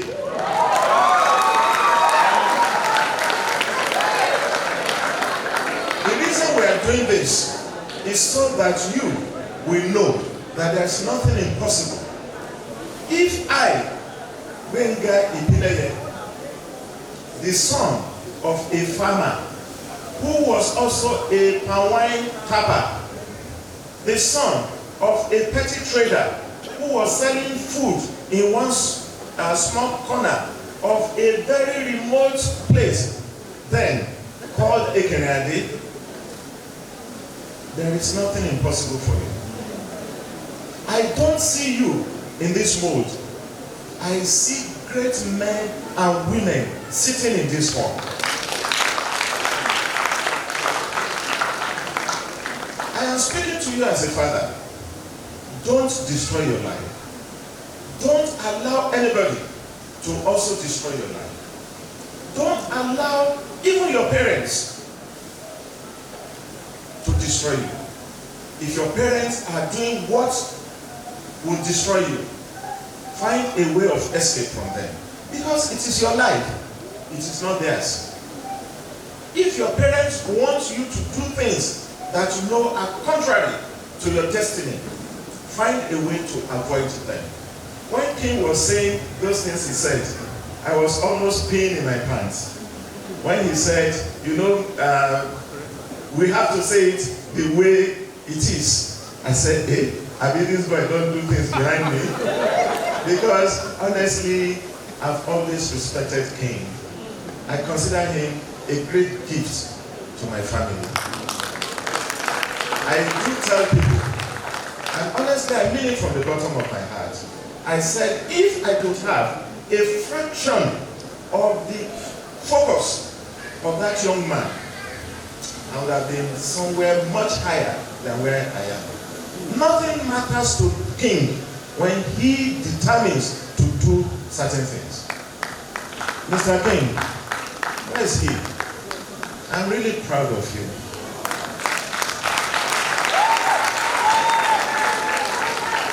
Please permit me to close this way. My tenure will end. I have just 4 years and 7 months to go. But I don't want my tenure to end with me. I want my tenure to live even when I am gone. I want legacies. I want to leave Federal University of Lokoja better than I've met it.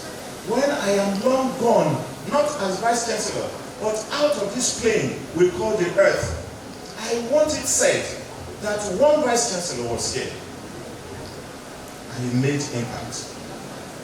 That is my greatest desire. I want a university that will empower you, because you are, imagine, you are the ones to take over from us. Professor Gbenga Solomon Ibileye is making this pledge again today, that as long as I remain the Vice Chancellor for 4 years, 7 months, I will devote my energy, I will devote my intellect, I will devote my passion, I will devote my contacts to build Federal University Lokoja to that height that you are proud of. So, I thank you very much. I thank you all. I want to support my wife's initiative. I want to announce a scholarship scheme to complement what she's doing. By the grace of Almighty God, I will put 5 million naira into this. Yes. I don't have it to give at once. I don't have it to give at once. But I want somebody, no matter where that person comes from, who is coming to this university, all right, with criteria that will be determined. It will be one person, it will be two. So desire to win it, so that when you come, your parents will not bother with your school fees. Please, as young people, God hears your prayers. With your sincerity of heart and your innocence, pray for me. Pray that God Almighty will keep strengthening me. Pray that God Almighty will give me good health. Pray that God Almighty would increase my wisdom.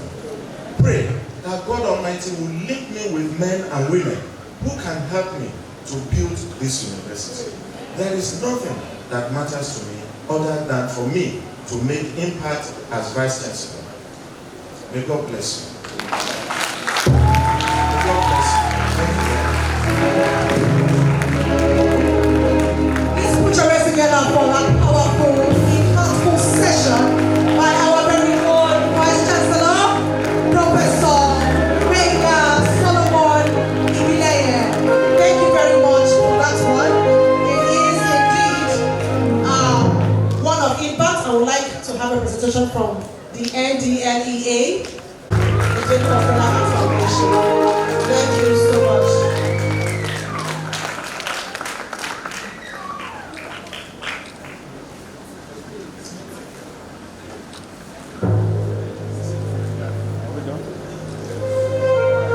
Thank you so much. I appreciate every school represented here. Please celebrate all the schools represented here. Thank you so much for coming. Our wonderful educators. Thank you.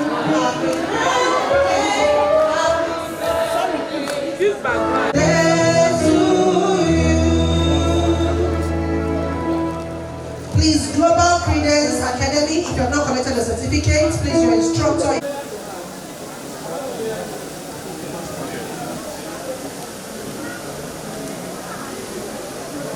Government.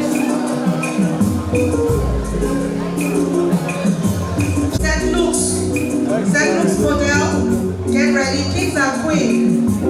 Please be after St. Luke's.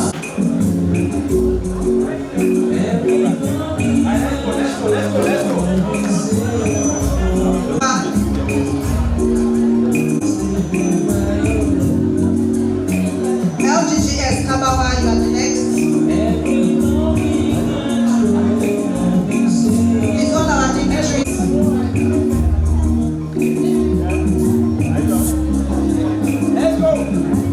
Federal University College.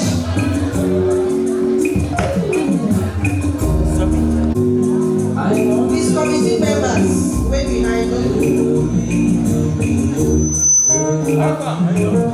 Let's go.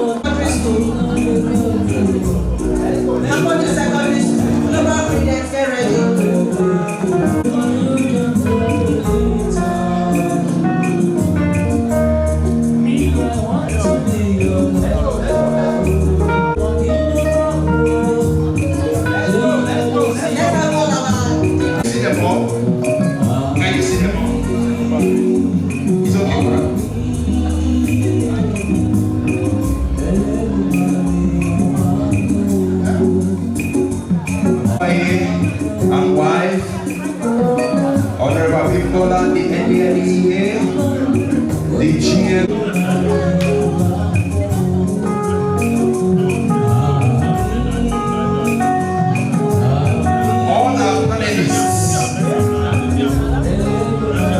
All our panelists quickly. Members of the planning committee, stand by. All panelists who spoke at the discussion session, please come up quickly. Please, let's have these pictures. Kindly let us have these pictures. And then we can, let's have the other group have their pictures, please. Thank you. Quickly.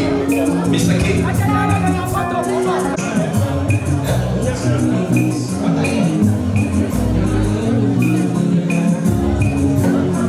Planning committee, yes. Planning committee, please. You may excuse that shot. Planning committee, please run it quickly. Student union represented here, come up quickly.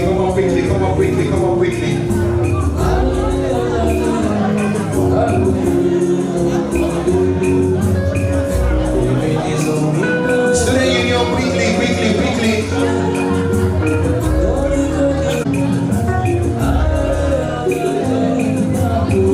Thank you.